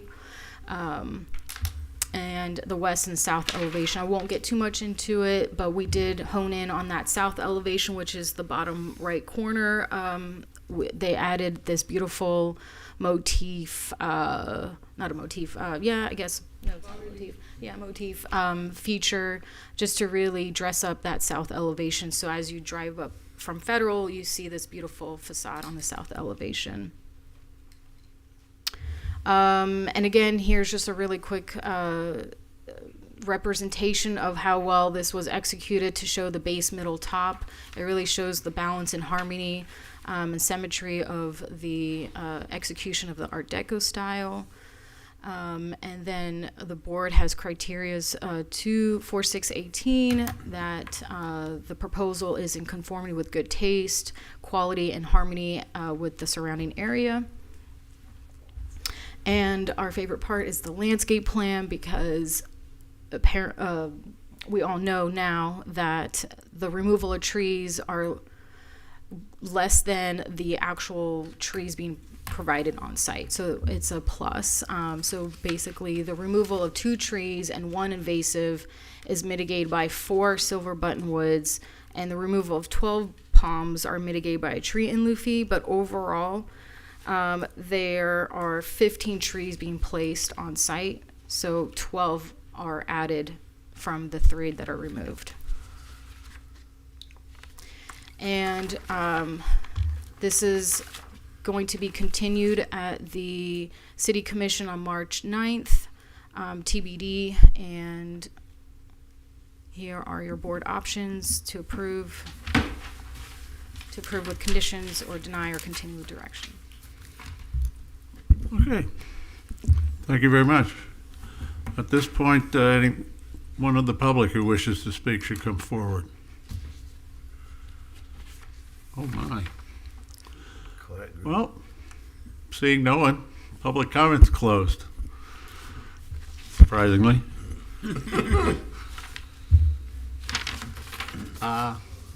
Does the applicant or the staff have any rebuttal? Nope. Okay.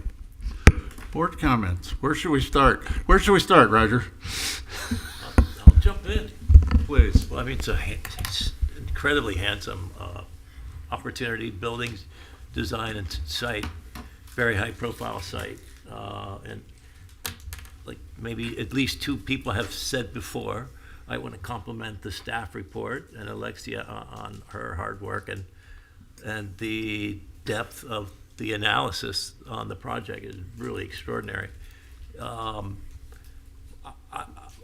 I'll jump right to the waiver on the corner. Listen, we're requesting a corner clip from this guy. Then we're gonna clock him with a right-hand hook because his building doesn't meet the new setback from the clip that he just gave the city. That doesn't float with me at all. But I get it. He ought to be given some credit for giving the clip in the first place, but apparently he's not. So I'm in 100% favor of the arched element that is a balcony on all three levels above, falling barely at 2 feet 1 inch into that. That's incredibly minor, but we're crossing our T's and dotting our I's, and so I'm 100% in favor of that. And if they find that the finial is also within that zone or sticks out into a tiny bit, I would be in favor of that being part of the waiver, if that makes sense to everybody. In terms of the other relief that they're requesting, the Loading done? the what of something of adequacy. Loading zone. Right. I can't even read my own writing. But the loading zone, the fact that they have a loading zone is like a huge plus. They don't have one, that's the point. No, but they're providing one. So a 5 foot by 14 foot, and guess what? It's off of another 2 foot dedication that they just gave the city to widen the alley. So you could make the argument that it's 7 feet by 14 feet, but so it's a loading zone, right? They are giving one. Is that correct? So they are not providing one per the dimensional requirements of What was that 4610. red zone that you were showing? In the So the graph? red zone is the 5 by 14. The dimensional requirements require 12 by 30, so they are deficient in meeting the loading zone requirement. In size, but In they are giving one. They're supposed to have two. It's half the size, roughly, of what it should be. But so what I'm saying is, the fact that they have it in the mix is a plus. It's 8-unit development, so the loading that's going to happen for those 8 units would theoretically occur there, and 1,700 square feet of retail space on the ground floor. There's not a lot of loading going on here, but the fact that it's there, I think, is a plus. The architecture is spectacular. REG is one of the most recognized architectural firms anywhere in Florida, or the Southeast, and so this is a beautifully designed building. I'm going to say that's the best example of an Art Deco project that I've ever seen come across, any of our applications or those that are built that are out there. This thing is going to blow them all away. It's got all of the beautiful elements that Art Deco is supposed to have. I'm obviously in favor of the project. I might want to make a few more comments after I hear from you guys, but I think these are two really minor elements on a magnificent site, and I'm in favor of both of them. Next. I think you're going to have some problems with that alleyway. You have 8 residential units, and I believe they were 3 bedrooms on several of the floors, the second and third floor. They're all 3 bedrooms, right? No, half and half. Okay. But 3 and what? 2. 2, okay. Unless you all are very strategic in coordinating people moving in and out and scheduling those moving trucks, I can really see this being a problem. For a 3-bedroom apartment, you're going to need one of the largest sized U-Haul trucks. What is that? One of the big trucks. Oh, yeah. And that's in addition to, as you showed in the picture, people are already parking back there. Then you have garbage pickups. You got a lot going on in that alley. right, there's a lot going on in the alley now, and it's not even a residential unit. It's retail now, right? Yep. Yeah. So now you're adding residential to the mix, including more retail than what's already there. I don't see this project accommodating that type of traffic. And I know you got the additional 2-foot dedication in the alley, but that's a lot. That's a lot. It's going to be a lot. You have Amazon, you got the DoorDash. It's a lot going on any given day. There's got to be something more here to kind of accommodate the amount of traffic that this new structure is going to bring. I don't have a problem with the structure, the corner clip. I don't have a problem with that. It's just that parking in the alleyway that is problematic for me. But I like to hear what my other colleagues have to say about that. I'd like to have the parking explained to me at all. Like, how does this tandem work? Is it you and your spouse tandeming, or is it like you and your neighbor? Because the math didn't add up to me. So I think I stated it wrong as well. So we have basically the tandem spaces are, let's say you have a single car garage and you're in a single family home and you park in the driveway behind the garage. Yeah, So- I've dealt with that. So It's your terrible. car's in the garage, your husband's car is behind, and you go, honey, you got to go move your car. So show me with the pointer the tandems, please. So there's 6 of them, right? Yeah. Did we just leave that? Oh. That's There's right. 6, so that's 6 units with my honey. So where do the other,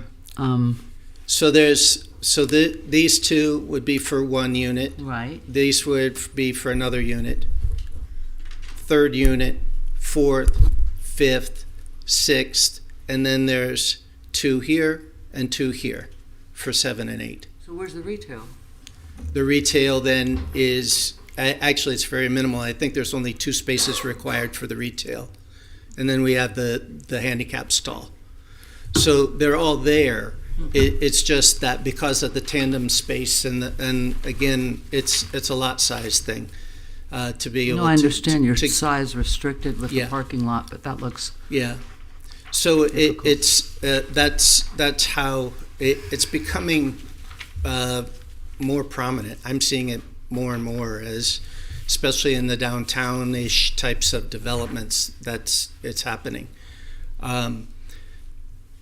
So that's how the parking would function. Can I say something? yeah, go. It's allowed, it's as odd as it seems. Right. It's allowed in single-family homes, Yeah, I mean, I had that in my house. Well, I had to build an extra driveway, but I had that exact thing with the tandem thing. But I just wanted, I didn't realize that there were enough over there because he said there were several retail spots, but now that only leaves 2 retail spots. Yeah, right? I did, and I 4. apologize for leading you astray there. It's actually 4 on the south side that would be applied to the residential units. Okay. Yeah, there's 8 on the south. 8 total parking spaces on the Right. south side. Right. Correct. So So we so have, 4 of so there's those are 3 left for the residential. retail plus the handicap stall. Plus 1 handicap. Okay. And I agree with Mr. Strawn about the loading and unloading, which we've always, I mean, on this very board, we were always saying, oh, you know what, it'll just be a quick stop as they move. But in traffic in Delray Beach, I'm constantly having to sit behind a Amazon truck until the guy gets back or go around and risk my life. But it's happening all over town. We have to be cognizant that they have places to go. I think that the one loading zone is probably adequate for an Amazon truck, perhaps, or delivery, but I don't know what the retail is going to be, what kind of deliveries, and certainly the moving trucks would be a concern. That's all I got. Now it's getting serious. How much, let's say there's a UPS truck in the loading zone, how much space is left in the alley for a car to get? How wide is that space? So the UPS truck is what, 7 feet wide, 8 feet wide? So existing, the alley is 16 feet, and they're providing a 2-foot dedication, which will be 18 feet alley. A Plus the UPS 5. truck, yeah, and then a UPS truck, let's say 8, 9. So And they're a providing car, a fund. A car can get around there, right? Yeah, so Yeah. a car can get around there easily. Even another truck could probably get around there. And you know, if you go north on the alley, there's a UPS store on the alley that continues north. It's constantly blocked by a UPS truck. It just pulls in, and you know, so you don't even. I like to drive around in alleys, you know, because you miss all the traffic. But you just know you can't go there in the afternoon because there's going to be a UPS truck blocking the entire alley. So I think this is the applicant made an accommodation to try and provide something, and it would suffice in most instances, I think. And then if it doesn't, if there's a bigger vehicle, you do what I do when the UPS truck is blocking the entire alley. You drive around it. As for the request for the variance on the setback, you could still have a curb and you could still have the tower if you made the third story smaller. Obviously, they don't want to make the third story smaller. So I think it's a minor variance. Only it's a couple of feet, and I think that tower is probably one of the most Art Deco-y features of this building. I mean, you just look at that tower and you just think Miami Beach. Is there going to be any writing on that tower? Is it going to have the address on it or something? I know we're not dealing with signage now.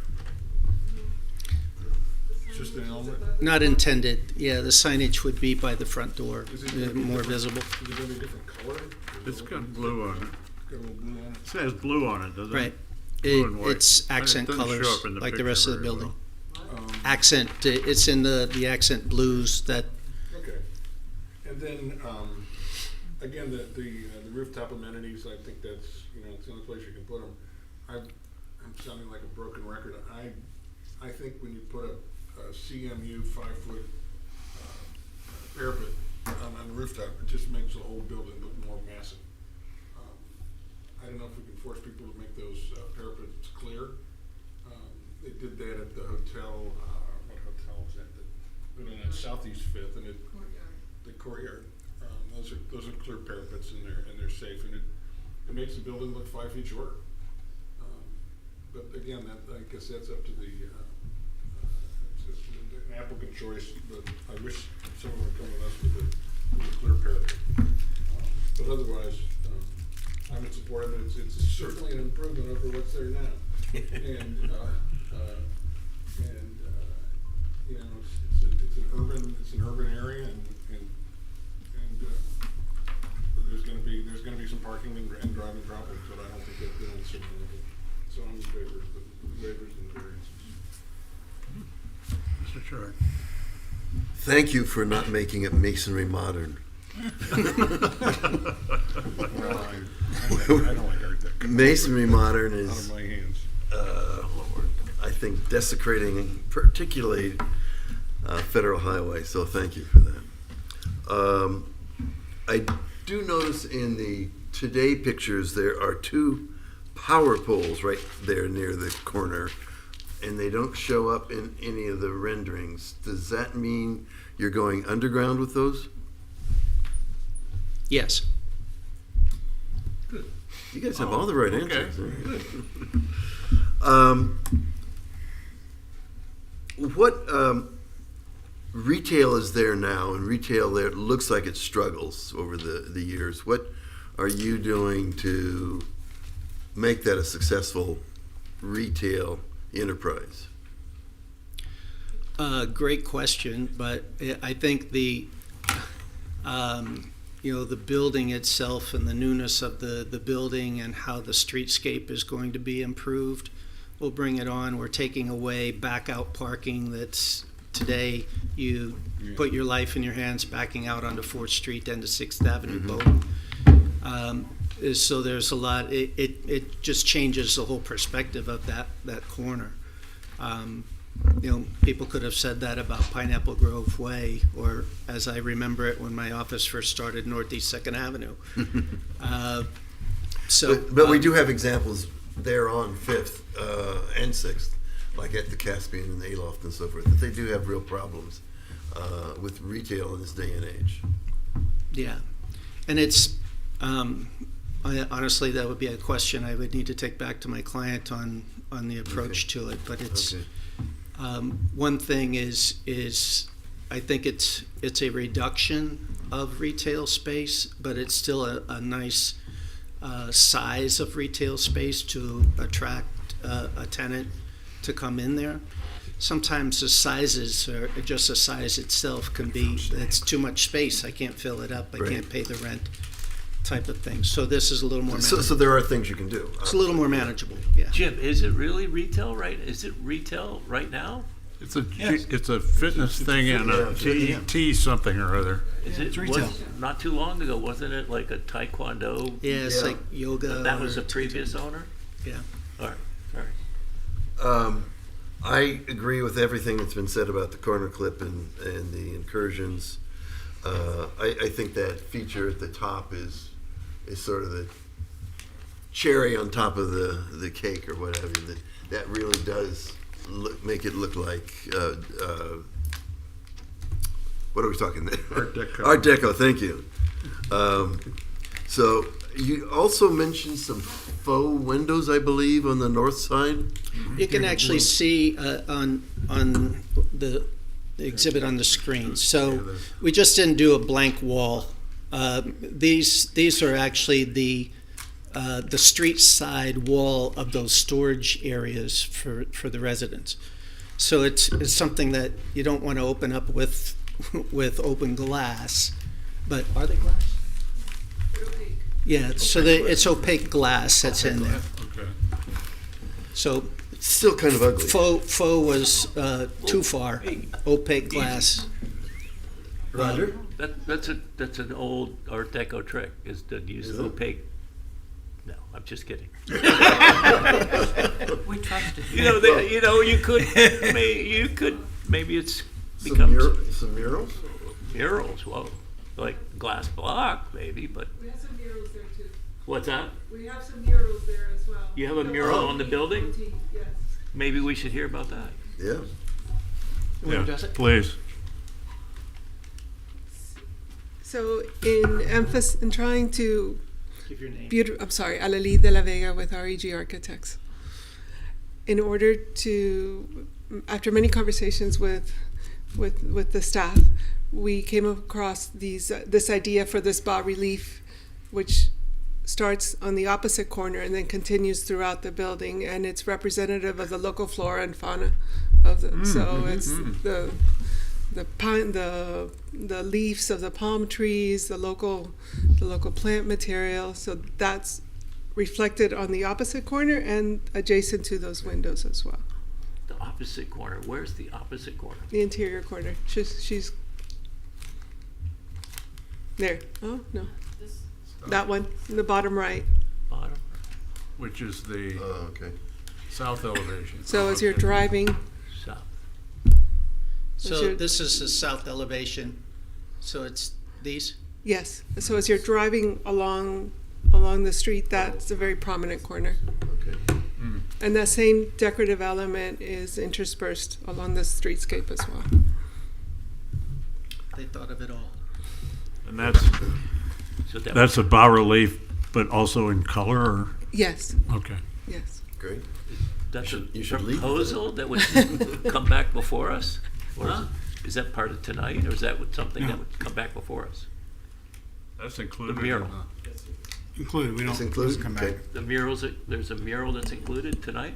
No, it's not necessarily a mural. It's that bas relief detail. Some relief, Right. stucco relief. Stuff relief. It's the surface of the building. Yeah, Right. okay. And to your point, it is a finial. It's yes. Okay. Still your floor. Well, you'd be disappointed if I didn't ask about trees, right? I would be. I guess I like the trees. I'm thinking that the landscaping of the understory is it could be more native, it could be more colorful, it could be more creative compared to what you've got in here. I think also I guess I need to ask staff. We've talked about 1-for-1 replacements, which doesn't mean anything. You may have a tiny tree with a 1 inch diameter and then another tree with a 1 foot diameter. So a 1-for-1 replacement doesn't work. And when you come up with these ratios of how much is native, and I know I asked this question last month, how much is native versus how much is non-native, how do you get a measurement of that so that your 50% is really 50%? I mean, I actually don't know the answer to that question. I just know invasive is not good, so we're here with one invasive and they removed it. I'll refer that to the landscape planner, who's not here today. It might be a good idea to have him up here once in a while. So He was up here last I believe he's explained it at a previous meeting, so I don't know if you want to try to venture into that territory, Rafiq, but yeah. But it's really up to the applicant to do that. What we can say is that it does meet the code requirements for invasives and natives, for natives and for mitigation, and that's the most detailed we could venture at this point, but I think at a recent meeting he has explained this. The landscape guy signed off on it. Yes. Right. Okay, I'm not sure. The trees that are being removed are less than or smaller than or have less mass than those that are coming in. And I realize that trees have to grow over time, but we just see time after time very large trees being taken out, replaced by very small trees, particularly on a 1-for-1 basis. So I'm going to support it. I think it's a great plan, and I just had those few comments on the landscape. Great. I have a question for staff. So this, right now, they're going 54 feet and 4 stories. Do we require anybody in the CBD to have to go to 54 feet and 4 stories? Or could say they do a smaller building that's 3 stories and not 54 feet that would require less parking? Do we allow that? It's 60 feet. Right, yeah, sorry, 60 feet. No, that's With the terrapin. But what I'm saying, my question is, I get that it's a very tough corner to build, but does that mean they're not required to build as much mass on that corner as they possibly physically can? There's no requirements to the city, right? So in order to avoid having to get these waivers, like for example, which might be honest with you, I don't have a problem with the first 2 waivers, but this parking, not parking, but loading waiver, I really have a problem with in today's day and age. Not just thinking about this project, but if you look at this corner, every other parcel there potentially is going to be redeveloped. And they're all going to face these problems. And if we allow it now, then you allow it there, and now you're going to have another situation with no loading, 2 moving trucks moving in at the same time. And that's where if you had 3 stories and you had less, then you would need less parking. You'd have more room potentially to be able to meet that obligation. Is that correct? Yeah, that's correct. So Right. they can definitely build less. Right. And there are, the comprehensive plan. The staff report also provided a detailed analysis of the comprehensive plan policies applicable to this, and also the comprehensive plan, and also Rebecca can echo this. It depends on, like, the board. If you see that this is proper and the design is supported and you like the project and it's at your discretion, but they definitely don't have to build to the maximum density that they can have. We hear her saying a lot about, trying to stick 20 pounds of something into a 15-pound sack. And I think that's, again, what they're doing here, because it's a how many acres? It's not even an acre, right? It's a third. What? A third of an acre, right? Most people wouldn't put a home barely on a third of an acre. We're going to put how many units? 8 units, a retail space, storage space, and then try to park it and have people, the movers going in and out. Mr. Strong brought up a good point. You've got 3-bedroom apartments there. Have you seen what trucks come in with a 3-bedroom apartment? People are moving from up north. You can't say, well, you just moved from New York with your semi-trailer. Sorry, you can't. You're going to have to now go to a storage facility unload all your furniture and find some smaller trucks so you can move in here. That doesn't work. They're going to block the alleyway for hours, and those people that are accommodating the other businesses, or again, 10 years from now, there's the other multi-use big project that's across the street. But if they do 3, and then the next guy comes in and says, you know what, maybe that makes sense. We do 3 stories to accommodate, to match that, and now we have more sensible development. So I have no problem. If they had met the requirements in the third, I wouldn't care so much about the parapet. You know, I love the design of the look. And I think it could be just as pretty in 3 stories as 4 stories, because that same feature in 3 stories could be achieved, and then you wouldn't even need that waiver. The only waiver you would need is the stupid one, I'll call it, in my opinion, that corner clip on the 3rd level, right?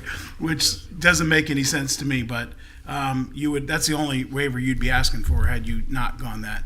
I think you have support to move forward. You're just not going to have mine, because I don't think we need to stuff every inch to make a project work. That's it. Okay. Mr. Chair, Thanks. can I respond to a couple? Oh, please do. Thank you. 2 things. The loading being the most, and Mr. Katz, I appreciate your comments. First of all, we haven't maximized it. If you calculate out the density, it's actually 9 units that we could ask for. We're below the FAR, so it came down to design. I can't talk about the economics of it, but Delray's not cheap. Construction prices aren't cheap, and that is what it is. I know. You know that. I know. I just can't. So with the loading zone, I think reality is we're going to have a move-in of 8 residents. This is a for sale ownership situation, which I think I would go out on a limb to say it's a longer term of someone living there or having the up north and the down south unit as opposed to rental. So I think once people are in there, so you have 8 times of a larger truck possibly coming. And then I want a new lazy boy chair. Those places don't always accommodate the small truck, but I think what we can do with our owner is have that in our documents, the ownership documents, of somehow trying to control the size of the vehicle. The city furniture truck that Alexia and I talked over ad nauseum. They're big. They're big, and I think it was Miss Malika that said it's happening in the downtown. It does. In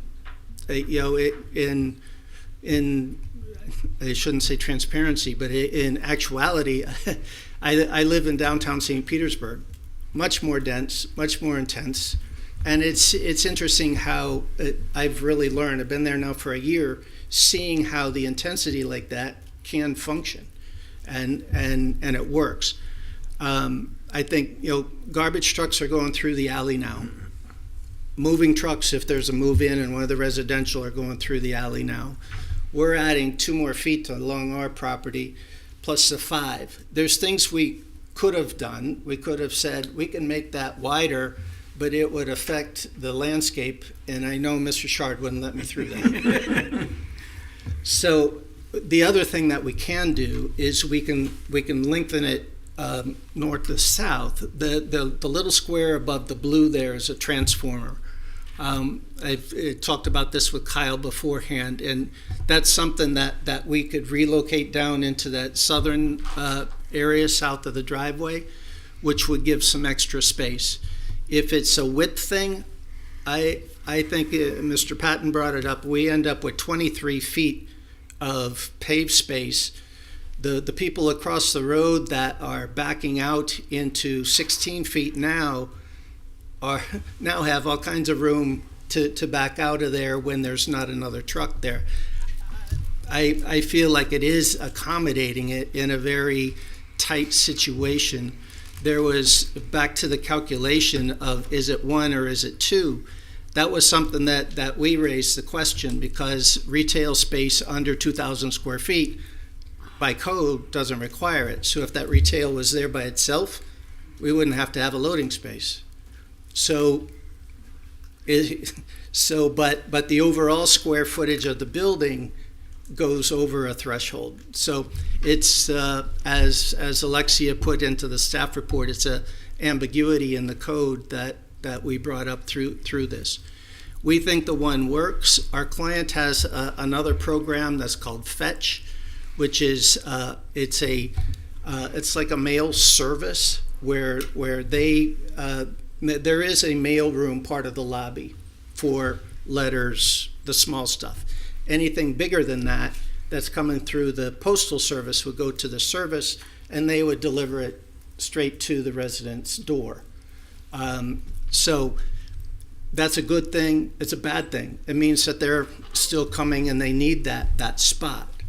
I get that. And you've got, believe me, my wife knows Amazon very well.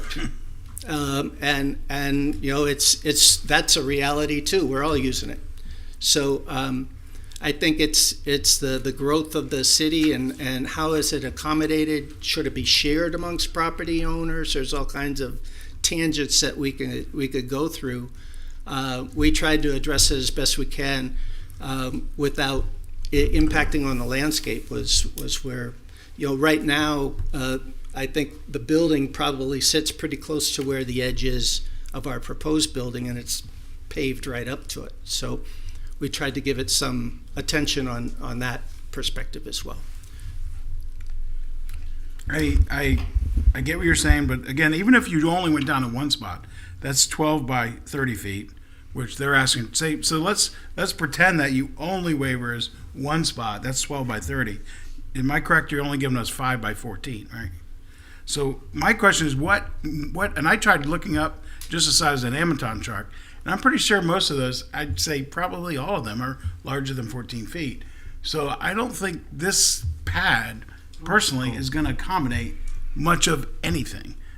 So again, I think you have support. You just, I can't. I think in general, in projects, when we only are dealing with a small space, and I get your economics are your economics. My worry as a planning zoning board member is not your economics.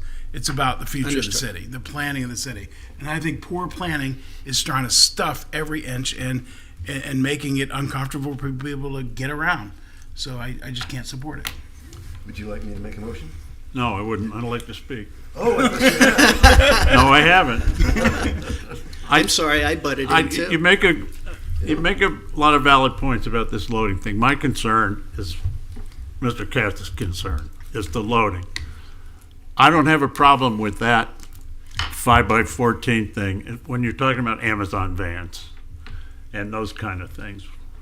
But when you get something big trucks are going to want to deliver something to that property. And what are you going to do? Where are they going to go? What's your answer?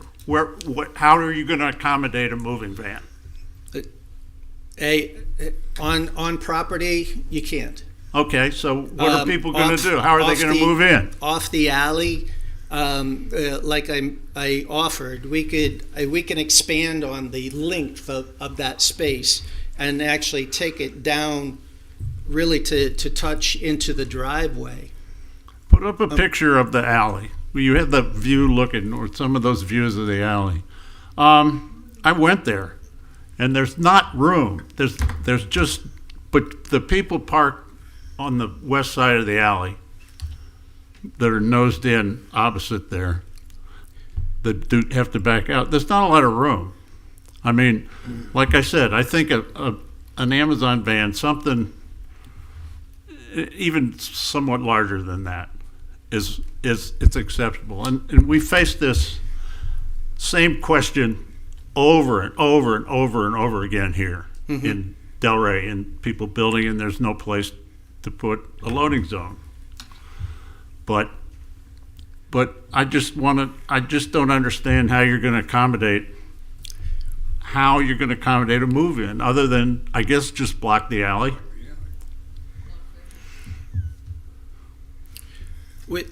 Actually, I think with the 5 feet, I mean, even a semi-tractor trailer is going down I-95, which are somewhere between 11 and 12 feet wide.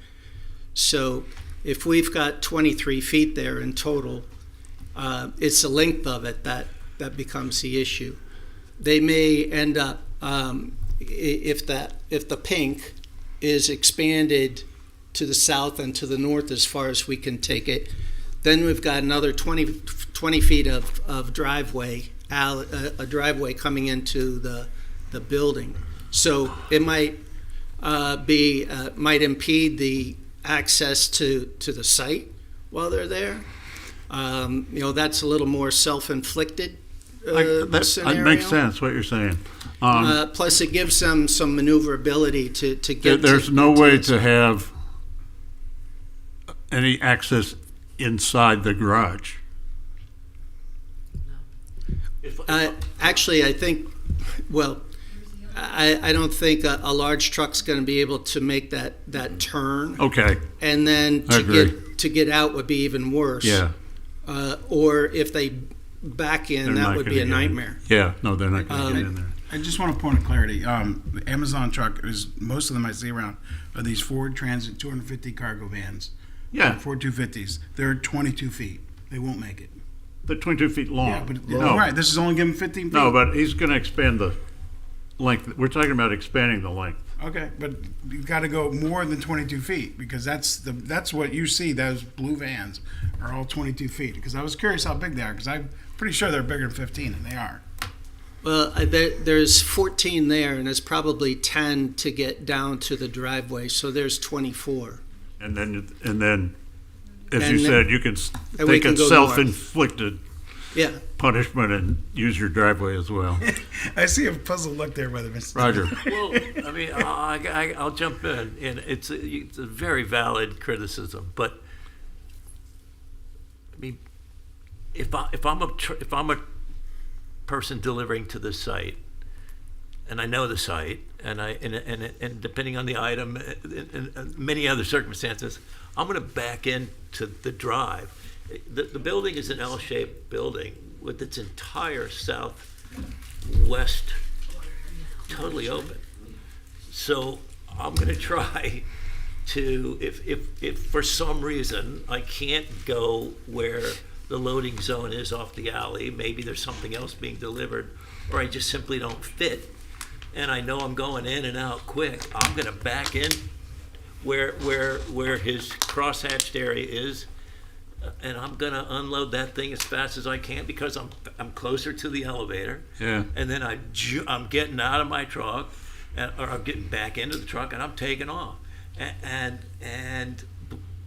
you know, I think we got to walk a fine line between the extremely limited, super limited time. You've got Like 12 hours a day, 7 days a week? No. So you've got eight residents. You have 8 entire residences that need furniture delivered to those units. I mean, so that's a The furniture is limited. one-time but event. Amazon, these other drivers, I mean, there's... Okay.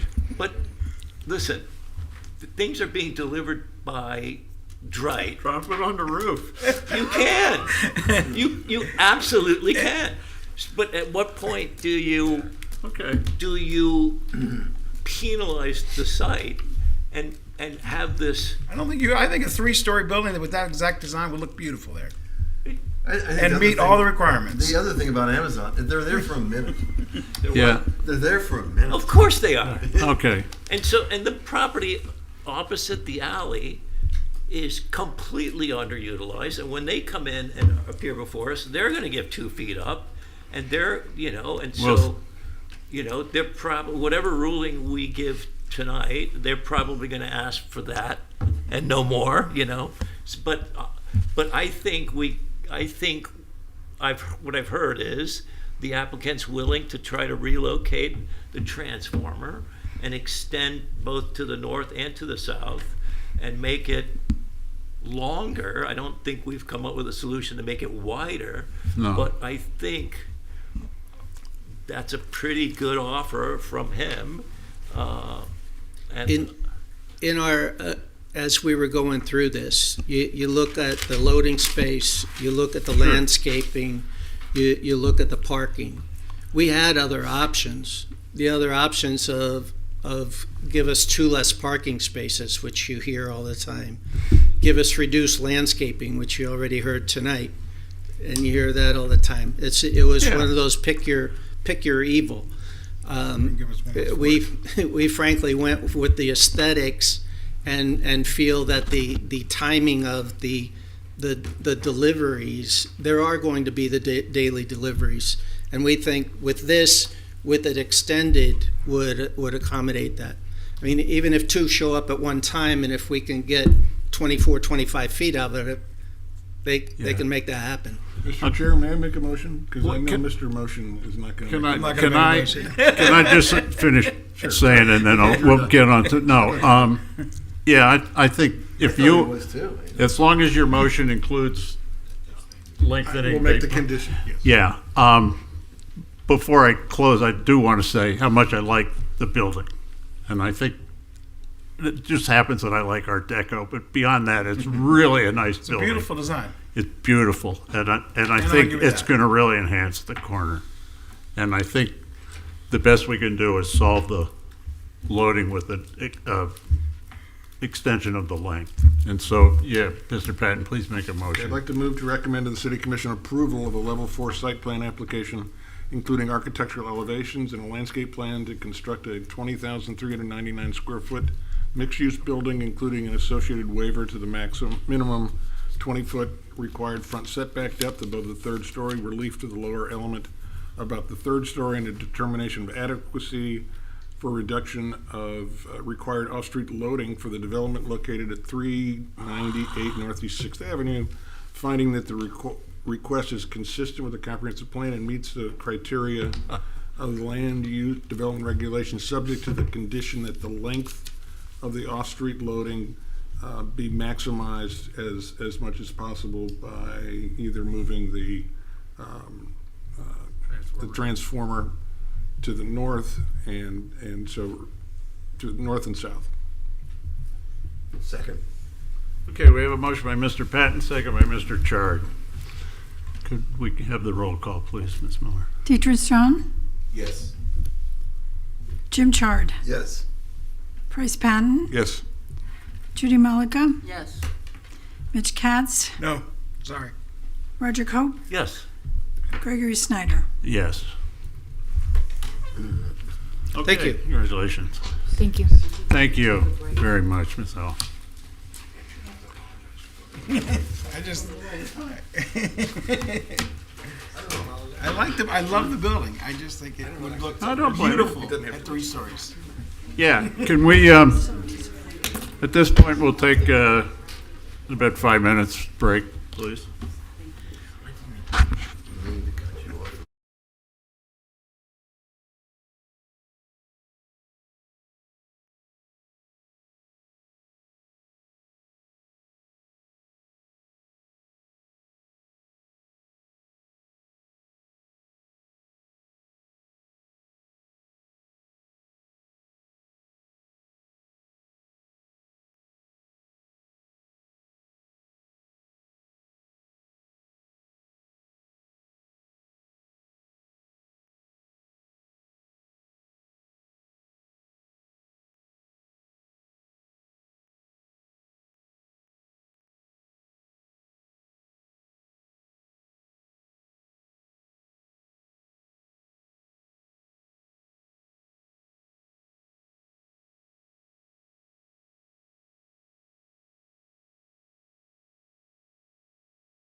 please. And welcome. Barbara Kingston, and I'd like to read into the record agenda item 9A. Okay, I'd like to read into the record agenda item 9A. It's an amendment to the land development regulations as it relates to transient residential use, and it's file number PZ 302-2025. Okay. And you're the initiator, so please go ahead. Okay. The request is to provide a recommendation.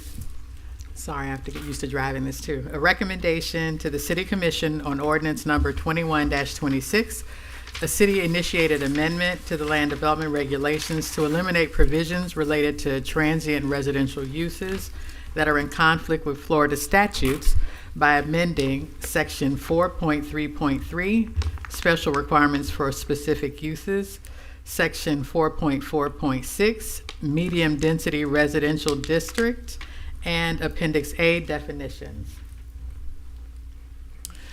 On July 7th, 2009, the city adopted ordinance number 29-09, regulating transient residential uses or TRUs to address proliferation and potential negative impacts on the character of single-family communities, and to classify a dwelling or unit having turnover and occupancy of more than 6 times in any 1 year as a TRU, to prohibit TRUs in single-family and planned residential zoning districts, and to allow TRUs in the medium-density residential district.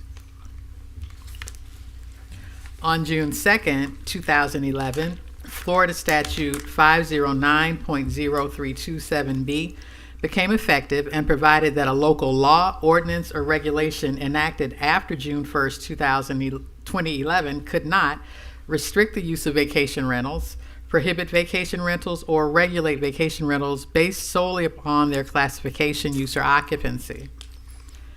On February 21st, 2012, and November 6, 2012, the city adopted ordinances 03-12 and 40-12, which further restricted the use of TRUs. These restrictions included limiting turnover and occupancy to no more than 3 times each year and are in conflict with state statutes. As a result, any language regarding TRUs adopted prior to June 2nd, 2011 can be retained and enforced. However, any provisions adopted after that date that regulate turnover in a TRU are preempted by the state.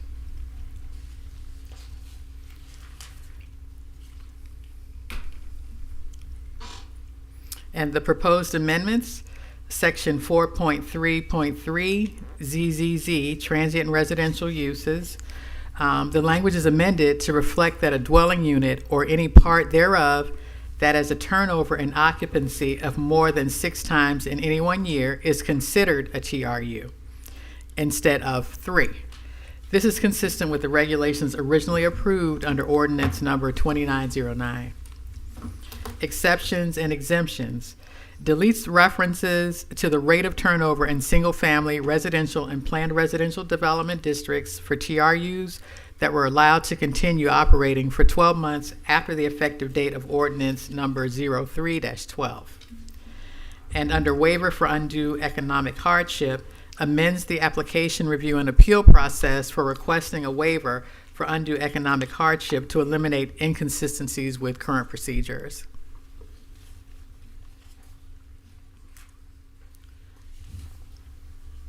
And under section 4.4.6, medium density residential district, it added principal TRUs under principal use and structures that are permitted.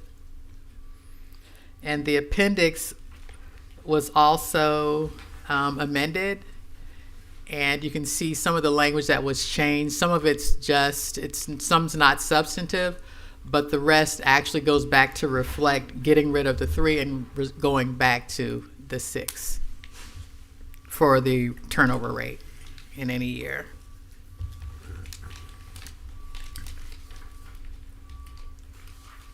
So here we have some of the goals, objectives, and policies of the comp plan. that are related to this item.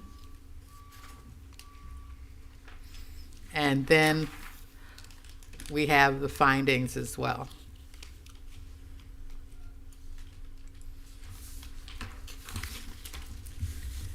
And the options for the board would be to recommend approval to the City Commission, recommend approval to the City Commission as amended, or recommend denial to the City Commission. And that ends my presentation. Thank you. I was going to say, is there any public comment? Seeing none, public comments closed. Mitch? Can you come back? I wanted to read one thing. Okay. Who wants I to? think I'm good. Who wants to say something? Not me. Did we? I have a question. Well, we have no choice. This is what we have to do Yeah, because, I think it is. yeah, I mean, it's state law, right? right. So we're taking the definition back to where it was when it was first adopted back in 2009, correct? In essence, yes. So this is not a strict readoption of Ordinance 2909, but there were certain amendments that came after that cutoff date in 2011 Right. that affected those three categories. We're talking about classification, use, and occupancy. So we're removing those amendments that were made after the preemption was adopted. So but my question is, even if you remove those preemptions, the statute says anything that was prior to June 2nd, 2011, right? So it, but what we're doing now is post June 2011. So how does that remedy? Right. So, but the amendment is in essence readopting, not readopting because that would make it today. Right. But it's just repealing those changes that were made after the preemption is in essence what's happening. So the regulations are reverting back to what they were at the time prior to the preemption. But wouldn't the cleanest way be to just repeal those two ordinances and leave the original 2009 ordinance? So I think the only potential issue with that is, again, this isn't readopting exactly, or it's not amending the code to be exactly what Ordinance 2909 was, because there were other amendments in the post-2011 ordinances that we could still enforce and could still be effective. So we might have unintended consequences if we were to just repeal the entirety of those other ordinances, because there were other changes in them that we could adopt and that we can enforce. I got you. Okay. Yeah. All right, cool. So, Mr. Bennett, in layman's terms, you can rent 6 times a year in single-family residential neighborhoods now? Or can you only rent 3? No, it's 6 because it was 3, but that change to 3 was made after the preemption. So, but our limitation of 6 was adopted prior to the preemption, so we're allowed to retain and enforce We're that. back to 6. Yes. Yeah. And the genesis of this whole thing was Karen and their rehab places on residential neighborhoods. Well, that I don't have the institutional knowledge for, but community residences are actually not considered transient residential uses. They are treated separately. So really, even if that was a potential genesis for this original adoption, at this point, they're treated as 2 separate It's uses. vacation rentals and Airbnbs. Yeah, that's what I mean. That's what it is. So you can, But not- so- but not so sober we're- houses. We're increasing the transiency. We're doubling the transiency. Well, technically, Because- we probably are preempted from enforcing the 3 because it was adopted after. So we're not really increasing it from 3 to 6. We had a number that we weren't legally allowed to enforce, and now we're making sure that the regulations that were in place. Okay. Florida statute is 6 or whatever. I have my William, how is this monitored? We have it here in the regulations, but who's out there counting 3 or 6 or? No, that's the practical side. Obviously, Code Enforcement Division is in charge of enforcing the code. We need substantial or competent evidence to present that it has that amount of turnover.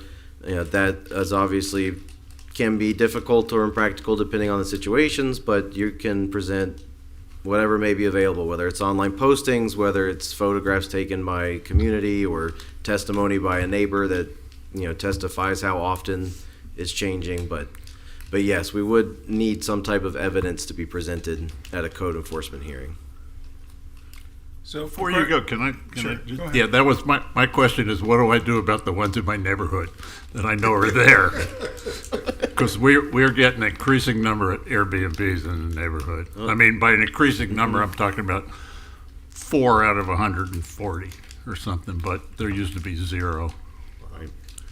But I guess the answer is your answer. Yeah, contact code enforcement and lodge a And complaint. get somebody to prove it. Okay, sorry. I've seen people report it to code enforcement, and code enforcement said there's nothing we can do about it. Code enforcement sometimes Just saying, are I wouldn't say difficult to deal with, it's the wrong way of saying, but it's difficult to present things in a way that they can deal with it.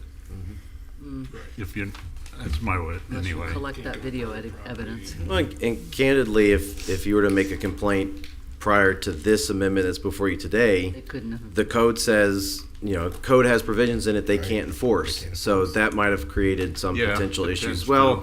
which we're, fixing through this ordinance. Okay, sorry. Mitch? Section 2B5 is what we put in, I believe, that allows that has that linear footage, that's staying, that was added, I think, around 2016, right? That's staying, that's all good.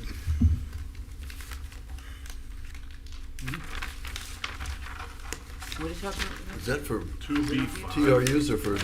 Well, it's for people, housing for 4 to 10 individuals there's only one allowed every 660 linear feet, Oh, which that's is community important. residence. Correct. Yes, that was all the ordinance 2517 that adopted all the Right. regulations. And that allowed to stay, and then we're not messing with that. Right. No. Correct. Right, That's but- one of them, I'm gonna make sure. Right, by definition, it clearly states a community residence is not a transient residential use. Right. So there, And they're separate, it's not effective. right. Because that was an important thing that we did in 2017 that has to be maintained. And that's based on a lot of federal and state law and stuff, too. Would you like a motion? sir? Somebody, please. Okay.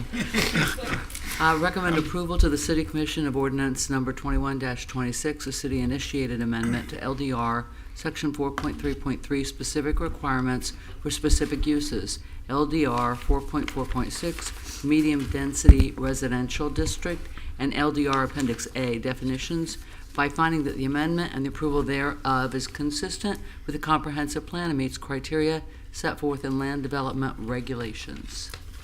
I'll second it. Okay, we have a motion by Ms. Malaga, second by Mr. Cope. And call the roll, please, Ms. Miller. Deirdre Strawn, Yes.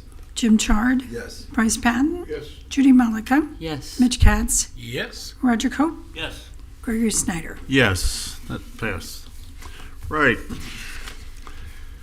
Moving on to the exciting stuff. Yeah. Concrete's always exciting. Huh? Concrete is always exciting, isn't it? Hey, no.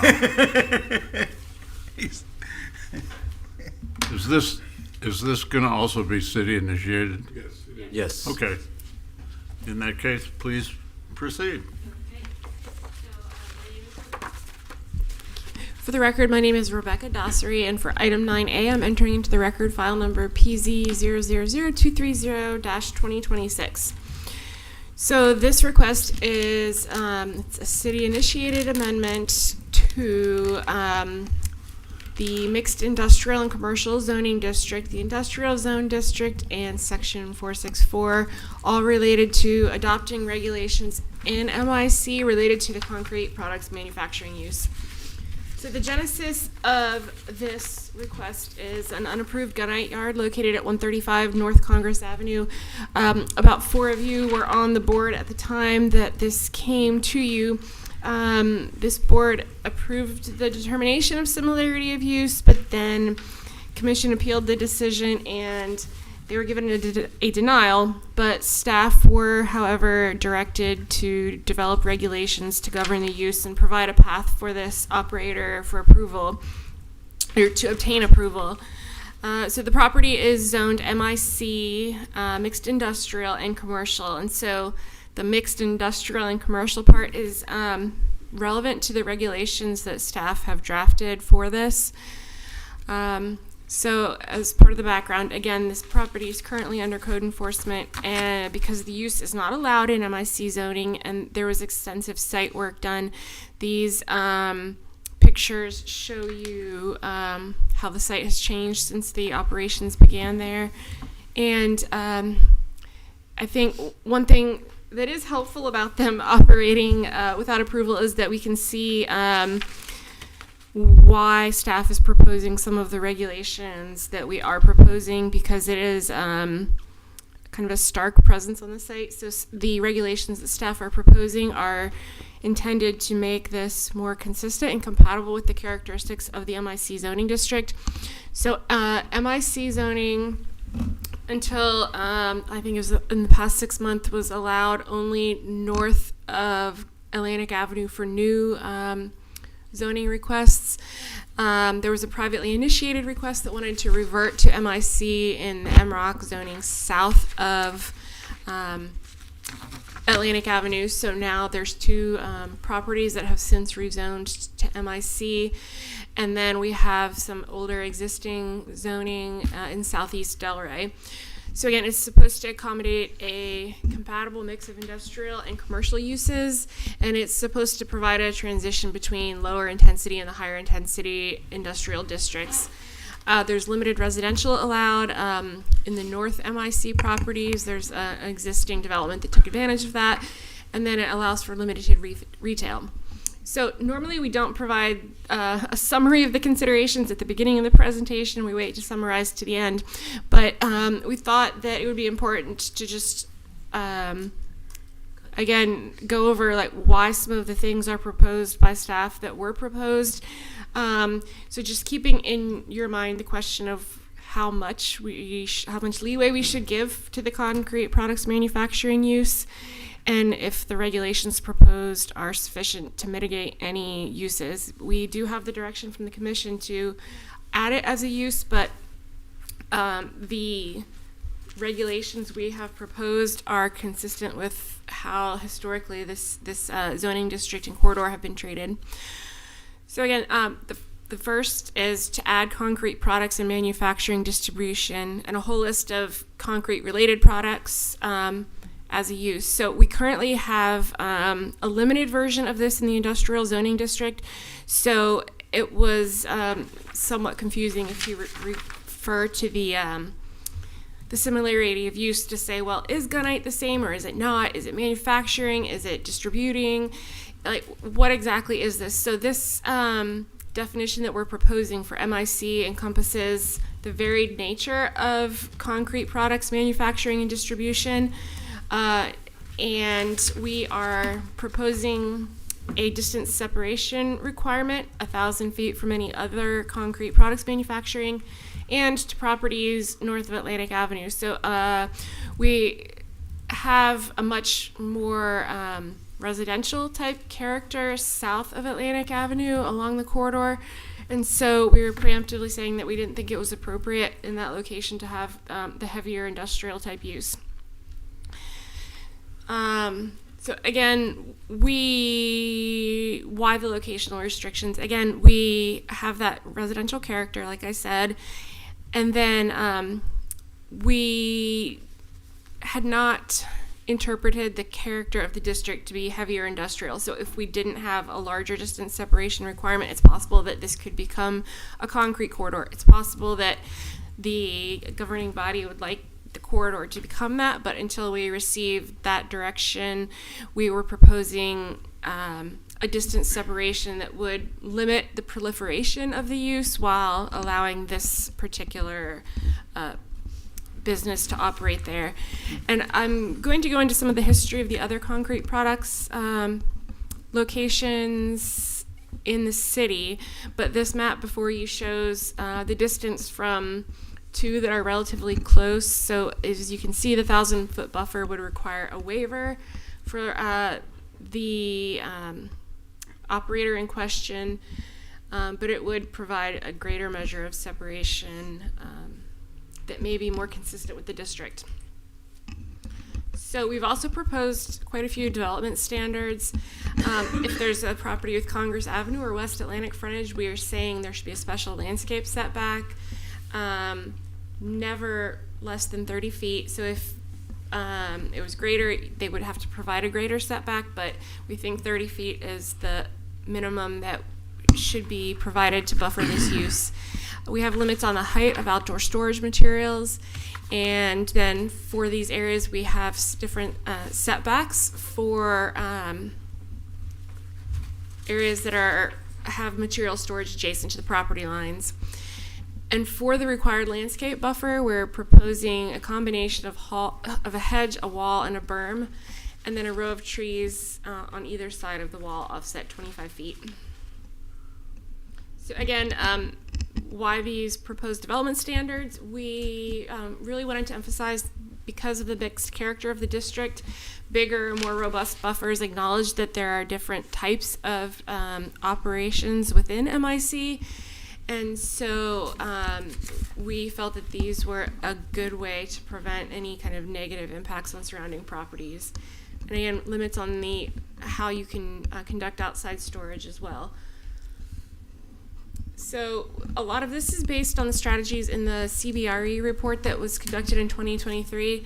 So this area is identified as sub-area 2 in the report, and for that area, it did support the enhancement of industrial and existing home improvement, light industrial character businesses. It didn't recommend leaning into the concrete use.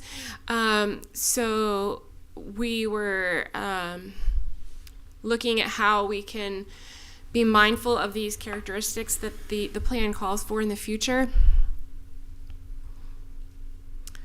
So the current concrete products manufacturing and distribution uses in the city, you can see them on the map in front of you. One of them is in an industrial zoning where it's currently allowed. And then the other two operators, Cemex and Supermix, they're legal non-conforming properties that have been there for since 1969 and 1971 in zoning districts that allowed them.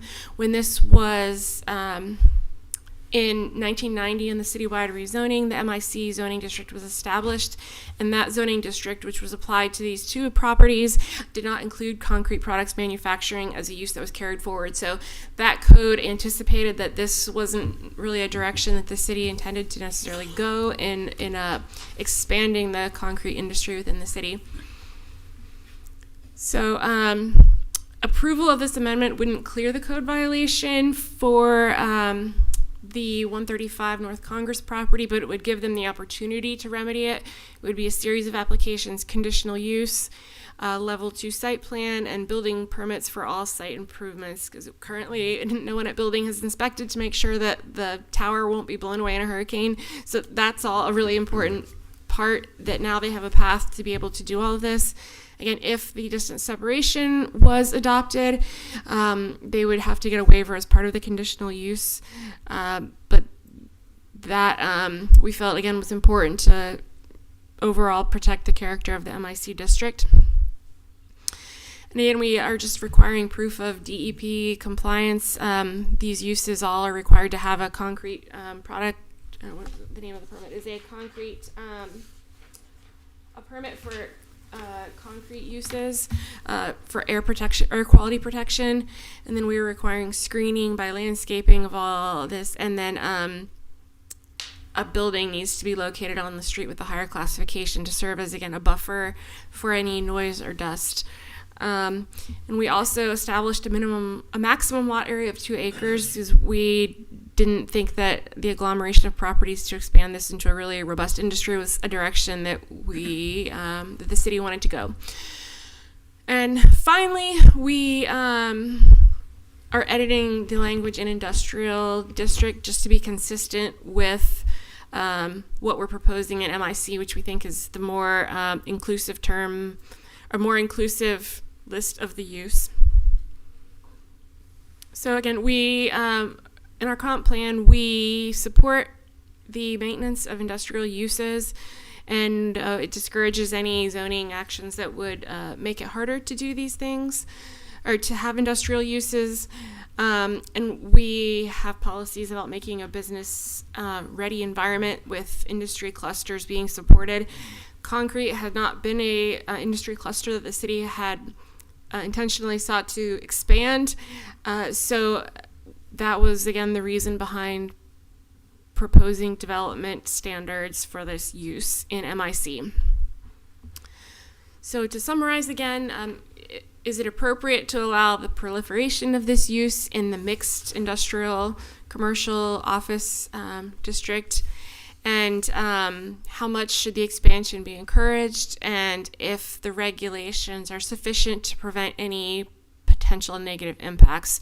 So these would be some considerations we would ask the board to keep in mind as you all are evaluating what we are proposing for the amendment. And that concludes my presentation. Could you repeat that? All right, now the floor is open for public comment. I think you have public comment. I think Mr. Schiller here has a presentation, so I'm going to pull it up here for him. Thank you so much, Rebecca.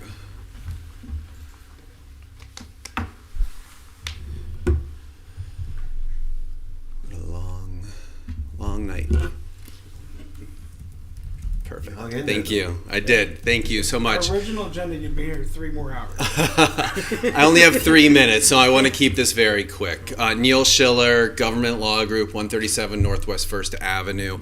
I'm here tonight representing Calabash Gunite, who was the applicant for the determination of similarity to use, for those of you that remember. We ask that you recommend approval of the ordinance to City Commission.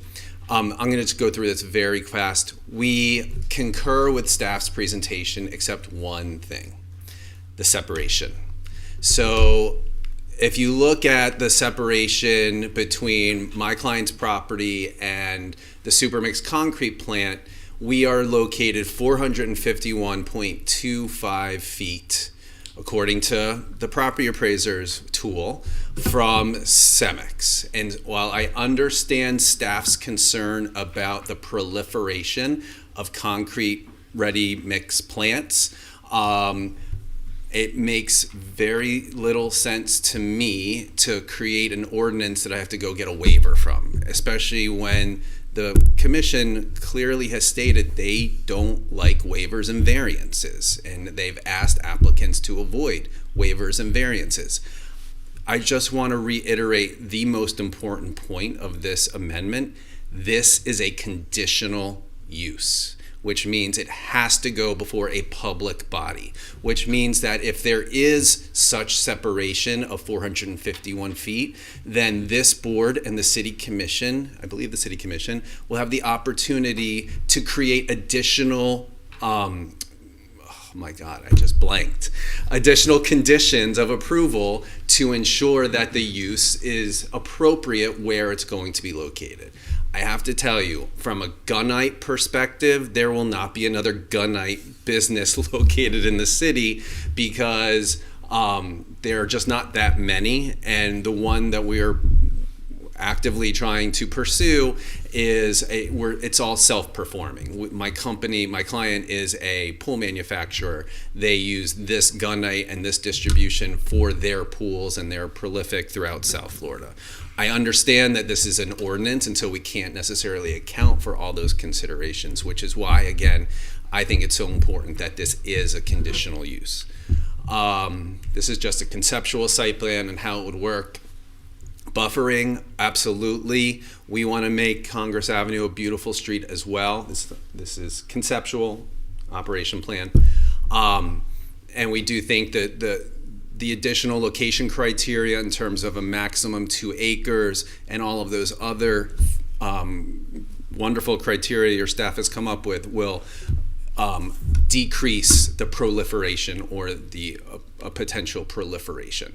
So we would ask that you potentially amend the language to allow for a 400-foot separation, so I'd have to come back through a waiver process. If there's any interest, I don't know, maybe bumping this up to a site plan level 4. So this has to go before commission if this is a proposed use, or a level 3. we're open to anything. I just don't want, my whole point is I don't want to go back and get through a waiver. So thank you so much. Thanks.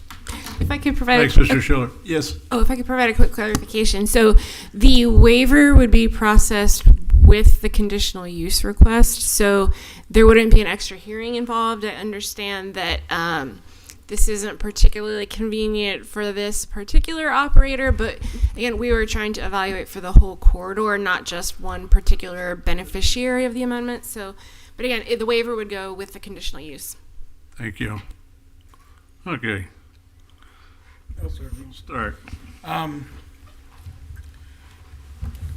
I do like, first of all, that we're putting the requirements of that setback, so that, because right now it's an eyesore. I mean, it absolutely it is. So it needs to have whatever that. Can you put up the last slide? That's what. I just want to make sure these conditions are going to require, make sure that he comes back with something like this, right? Mm-hmm. Okay, because that's going to help mitigate what's there now. I don't have a problem with first of all, I'd rather have something industrial there than what Live Local Act could allow if we don't, because if he can't survive there, he's going to sell it, right? So the other alternatives I'm not crazy about. I also don't know, the 1,000-foot, I get it. I don't see where else they're going to be putting concrete. I mean, if anything, we're going away from concrete plants. I mean, the hard drives is one less, is gone, which was a huge concrete plant that's going to be residential now. I'd be okay with reducing that to 400 feet, if you want something in there, but I do get the applicant's concern. The commission has said over and over again, and every campaign they run on, right, is we don't want to approve waivers, and now we're going to force to put that in them in order to get this, and this board already approved it, right, originally, and then they sent it back to us saying, come up with an ordinance to make it work so it's not spot zoning. So that's why I think the 400 was specious. Right, essentially. So I'm for it, but I'd like to offer an amendment to 400 feet instead of 1,000, so that they can potentially, because this is what we're dealing with, and they don't have to go through that waiver as well as the site plan. That's all I have. I'll pass for now. Okay, Mr. Pat. I agree with Mitch. Okay, Ms. Monica. I totally agree with Mitch. Wow. It's a first for everything. Probably the second time. Mr. Coe. Me? Yeah. My only comment would be with splitting hairs. I mean, what Mr. Schiller, what's the distance that your site is? 451 and change? Yeah, it was measured. Granted, this is a measurement with the property appraisers, not a survey or anything like that. So if you want to, I mean, I would. That's why I wouldn't do 450. I'm giving a 50. You want to do 425? I would go 450. Let's go 450. Yeah, but what if it's a foot off and he's got to back in waiver for 2 feet? 425. 425. That's fine. I agree 100% with Mitch, except for the 400. I'll accept that change. Whatever. Okay. You want to say something? Well, I was confused about the number of concrete plants we do have right now, and It's Rebecca's like 4. statement that. And where are they? Yeah, They're that on the one map. report. Where is it? Yeah. Me too. It's funny, I barely see Cemex, and I drive that every day. There's 95 in Atlantic Avenue. Yeah, There we go. that's CMEX, right? Yeah, that's Cemex, which So- is shockingly how good a job they do hiding that. That's done by Atlantic. It is, I'm telling you. Yeah, You don't they really do. see it. Southwest, Supermix is Marty Fidel. Yeah, Supermix is ugly. That's an eyesore. Wait, no, I like the map The better. reason I switched to this, and I'll go back to the other one, is the All-County Paving is a concrete products manufacturing use, and that one is way down south here, south of Southwest 10th. The other three are within that. The other three are within that radius. So when you go back to the radius map, this shows. Oh, the yellow one. Yeah, Oak County we approved recently. Yes, and it was in the district that allowed it. Yeah, right there. Yeah, you do, if you'll see it. So Okay, so we got the three that are there, and then the other one is all county. And the one which that we know was about. north of Atlantic and at Congress? That's that purple one is on, that horizontal road is Marty Fladell Drive. Yeah, the purple one is Super Mix. Super Mix, yeah. The thing above it is the Frederico's demolition. That's what I'm wondering. Yeah. So basically, there's two within 1,000 feet, but the purple one and the blue one are within 1,000 feet of each other. They are. Even though you don't have a circle there. But they're already approved, they'd be grandfathered. Yeah, but that's my question, is about the grandfather. Mhm. So the problem with the gunite, The new guy wouldn't be the grandfathered. Calabash gunite is If they it's expand, still not approved. that would create So an we're issue. asking, we're trying to get it approved, and the council agreed with me that this is the way to do it, not the way you tried to do it before. Right. Essentially, yeah. Yeah. Yes. But Yeah, so the other uses are vested if they were to expand it or if they were to cease operations and another one didn't start within 180 days, then they would lose that vesting. But yes, correct. I gotta say, I like the 1,000 feet, but I think it presents too big of an obstacle to common sense. I But think wasn't that part of its purpose? No, I mean, Make in it this particular case, to create an obstacle to common sense? I just personally, I've heard this, I was here for the presentation earlier, or in the past, I should say. About a year ago.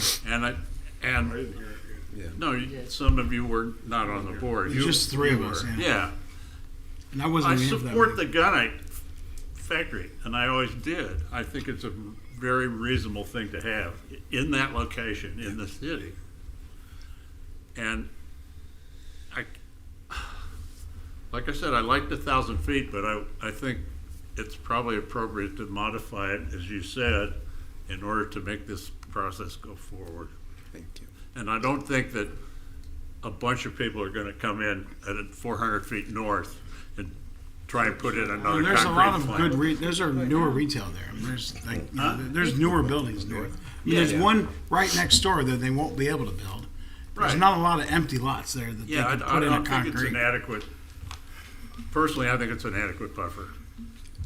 You And wanna I make a think it motion? expedites trying to do what the city needs. Comment. Ready?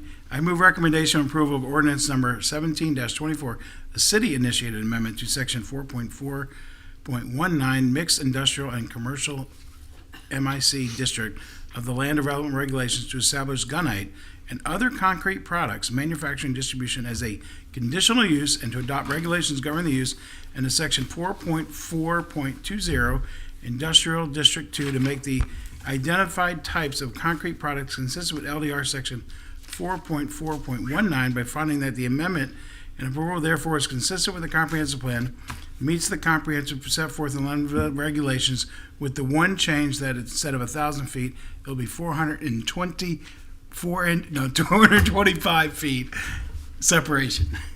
Sorry, wait, what did we say? 425, yeah. That's it. I was playing with it, and I make sure I had the number right. Motion by Mr. Katz, second by Mr. Strong. And Ms. Miller, if you'd call the roll again, please. Deidre Strong, Yes. Jim Chard, Yes. Price Patton, Yes. Judy Malika, Yes. Mitch Katz, Yes. Roger Cope, Yes. Gregory Snyder. Yes. Thank you so much. And thank you to staff. And thank this has you, been a and tough also one. you're welcome. Apparently we're gonna see you again. You'll see me again. You guys are, I'm like a bad penny. You're never going to get rid of me. I would like to see these guys operate They legally. stopped producing Me too. pennies. They're gonna get rid of them completely. So be careful. I know. Thank you, everybody. A little bit, but I've sold enough of it before there's not any left. All right, staff comments. Nothing, just your two upcoming meetings. The next one is March 16th, which is much closer than usual because we had to move back a week for this meeting, and then April 20th. March what, I'm sorry? March 16th. 16th. 1/6, the day before St. Patrick's Day. Okay, and then April 20th. April 20th, 20. Gotta wear green. And not be Okay. hungover from the parade. Oh, dear. Board attorney comments, Mr. Bennett. Nothing, Chair. Thank you. Okay, board comments. Any? No? Mr. No, I'm good. I've got two brief ones, and not surprisingly, they're about trees. You know, Is that the? I'm not a one-trick pony, but tonight I'm. Is that the gumbo? No, it's not the gumbo. It's not for here. But we keep saying this one-for-one replacement, and it's meaningless because if you are taking down a tree that's 75 years old and you're putting one in that's 5 years old, it's not a one-for-one replacement in any sense other than the number. It's not a one-for-one replacement in terms of environment, in terms of clean air, in terms of cooling effect. And I think we just have to have better metrics to understand what we're doing to our environment when we do that. The other thing that I kept hearing tonight, particularly on the one on Southwest 10th, is you're not going to see it. Well, it's in the back. Trees aren't eye candy. They are a part of the environment, and just saying because you can't see back there, it doesn't make any difference if you kill them. And I think that we really have to look at it not from their beauty or their appearance or their shading of the street, but what they contribute to our life and our lifestyle. That's. If I can add to that, if we're gonna, all right, you go. Then I'll say It's up to something. me to decide. You go first. With regard to in lieu on trees, I mean, do they talk about the circumference of the tree? That's what my comment is. I thought that it wasn't a one-for-one. I thought it was a DBH. It should be, but we didn't hear that tonight. So I went through this in my community, and this is why I have a problem with it as well, the way we do it. It's not based on width. It's based on the height of the tree. So if you have a 1,000-foot royal palm tree, right, that provides no shade, nothing to the environment, Nope. that is how they're measuring your cost. And that is more expensive to get rid of a beautiful oak tree that's only 30 feet tall. So it just, the way we're measuring it has to be looked at. So I do have the regulations up here. Trees with a 50% or greater are required to do equivalent caliper inches of trees. If it's less than 50%, that's when you go to the tree one-to-one basis, and there's no calculation for size. The 50% is assuming it's dead or diseased and not healthy. And then for palms, it's the same thing. It would be comparable size and species if it's 50% rating or greater, and less than 50%, it's the palm-to-palm basis.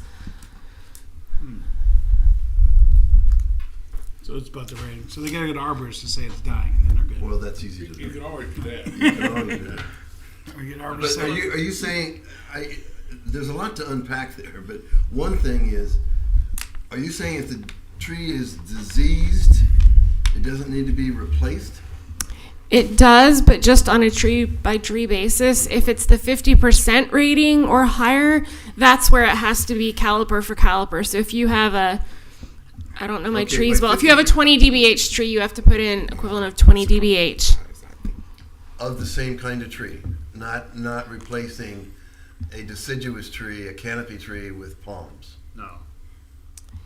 I thought there was a thing that 3 palms were equal to a tree. There is, but does that make any sense? Not a lot. There's only certain circumstances where you would be allowed to do the palm instead of trees. So, our landscape planner is the expert on this portion of the code, and I don't know it as well as I should. So I'd hesitate to give you too many more answers beyond that. But what we could do is prepare some materials and send it over to the board, and then if at that point you would like further clarification, we can look into what we would need to do to discuss further. But we could start with sending out the information on the program, or the requirement of the LDR, not a program. It's required. So we could start with that if that is agreeable. There's also a lot of fudging on what is and isn't native. Right. Like a red tip cocoa plum is not a native, and yet it's always presented in the landscape plan. Those son of a guns. Well, they're trying to earn their money, Of course. but that's all. Good. I do have one thing. You may go, and then you may go. Okay. Am I not on that? I just have on my time, or are you done with your time? Okay. Yeah, he is. You're, All right. feel free. I think Roger had a comment. Go ahead, Roger first. The landscaping? If you want to, yeah. Yeah, let's so I'm do on that. mine's on landscaping. So This is separate. Did you have something? else? Yes, yeah. No, yeah, Is that you- okay, Mitch? yes, good. That's why I said him go first, and I'm got Well, peanut stuck here. Jim, you referenced the Southwest 10th project, and maybe because it's in the back of the property, didn't matter that much, but I don't think that was my intent at all. I mean, I may have said that, but at the end of that specific item, he's getting rid of the four, what he said were black olives, which is a terrible tree to have on any property, but we've got them all over the city. And he came back with all the species that he identified, the gumbo limbos and the palms and the silver ringwoods. So I thought those, were fabulous replacement species that were just way nicer than any black olive. So Yeah, I was trying to make an objective point that just because it's out of sight doesn't mean it isn't contributing to the environment. Right, but we also talked about his sheer numbers. He's got rid of 4 and he added whatever he added, 8 or 9 or 10. So I didn't see anything negative in those two aspects of analyzing his project. I meant the reduction in the landscape island itself. Mm-hmm. I thought because it was where it was more approvable because it was in the back than if it were in the front and more obvious or more likely to be seen by public right away. Okay. Mr. Katz. So if Jim is the landscape guy, I'm going to be the 15-pound sack guy, and this comes to the only way we're going to get developers to get better projects that fit within our LDRs is being willing to say no eventually, because they're going to continue to push the envelope as long as we allow them to push the envelope. So we have to decide, and it's up to us as planning members and the city commission eventually is what do we want? Do we want 6 stories? Do we want 7 stories? Do we want to allow these stuffing every inch of the city? So that's I just wanted to say that in general, I think we as a community got to figure out, do we want to force developers to fix their numbers so that they can meet our code, or are we just going to continue to make, give them those exceptions? And that's all I have. Agreed. We didn't really give any exceptions with regard to the size or the height. We did. We gave them height, which they also the third. Yeah, it was height. decorative. It was decorative, but they went to 6. We did not give them height. We gave them width or narrow. No, that there was 3 things. Yeah, but they all had to do with setback. Yeah, they were allowed to go that way. They didn't have to do it. But they wouldn't have even needed There are that. no variances to expand the footprint within the setbacks. They didn't see. But they expanded the footprint because they. Well, they were above the 3rd floor. Without having if you. Yeah, they got- You wouldn't they need as unloaded much, zone. if you have less footprint, then you need less parking, you can now accommodate the other things. Yes, of course. Anyway, I agree with Mitch, but the zoning allows it. And Except we had to give waivers. we had to give the waivers, that's what I I mean. mean, we had to allow them to not meet the regulation. it wasn't in order to do 4 stories. But No, it was, that's correct. but yeah, but you can't achieve the 4 stories because you can, eventually you say, if I need to have the parking, I'm gonna have to build smaller. Yeah, and what he's saying is, because it's 4 stories, it has more space and more residents, so they need more Now parking. you need more And parking. they need more Right. space Well- on the ground. Also, because it's 4 stories, in the sale transaction, they can demand more for the property. And so Right. that just. Well, that's what I mean, inflates- that's what it's driving, the Yeah, economics that's is driving, I get it. Again, I'm happy at least that we're Purely keeping some economic. retail. 'cause everyone's talking And I agree with that. I was happy the mixed retail. use, I'm they're beautiful not with it. I I'd just like wish to they see would have more taken that retail, but I didn't see gorgeous that. building and made it Okay. 3 stories. But it is what it is, so. Yeah, That's no, it. At least he had the parking. He could have came to us and said, we don't even want to park here, yeah. You're right, they could have said that, because The Art Deco project downtown behind Doc's got 50% of their parking in lieu. Is that right? Oh, Yeah. I mean, if I that think project I'm that right. might or might not get started, you mean? the one that's, It'll never get, well, the one that's never going to start that supposedly has a construction line. The old Dunkin' Donuts is what you're Right. referring Yeah, to. yeah, down there, the whole. Supposedly whatever has a the name of construction it line. is. Supposedly just closed on the construction. Okay, supposedly. But we'll see when we see. I want to see some When I see paver. I it. want to see some When I see it. shovels in the ground, as they say. Oh, yeah. Okay. Is that it? We're done. Go home. Thank you, Rebecca.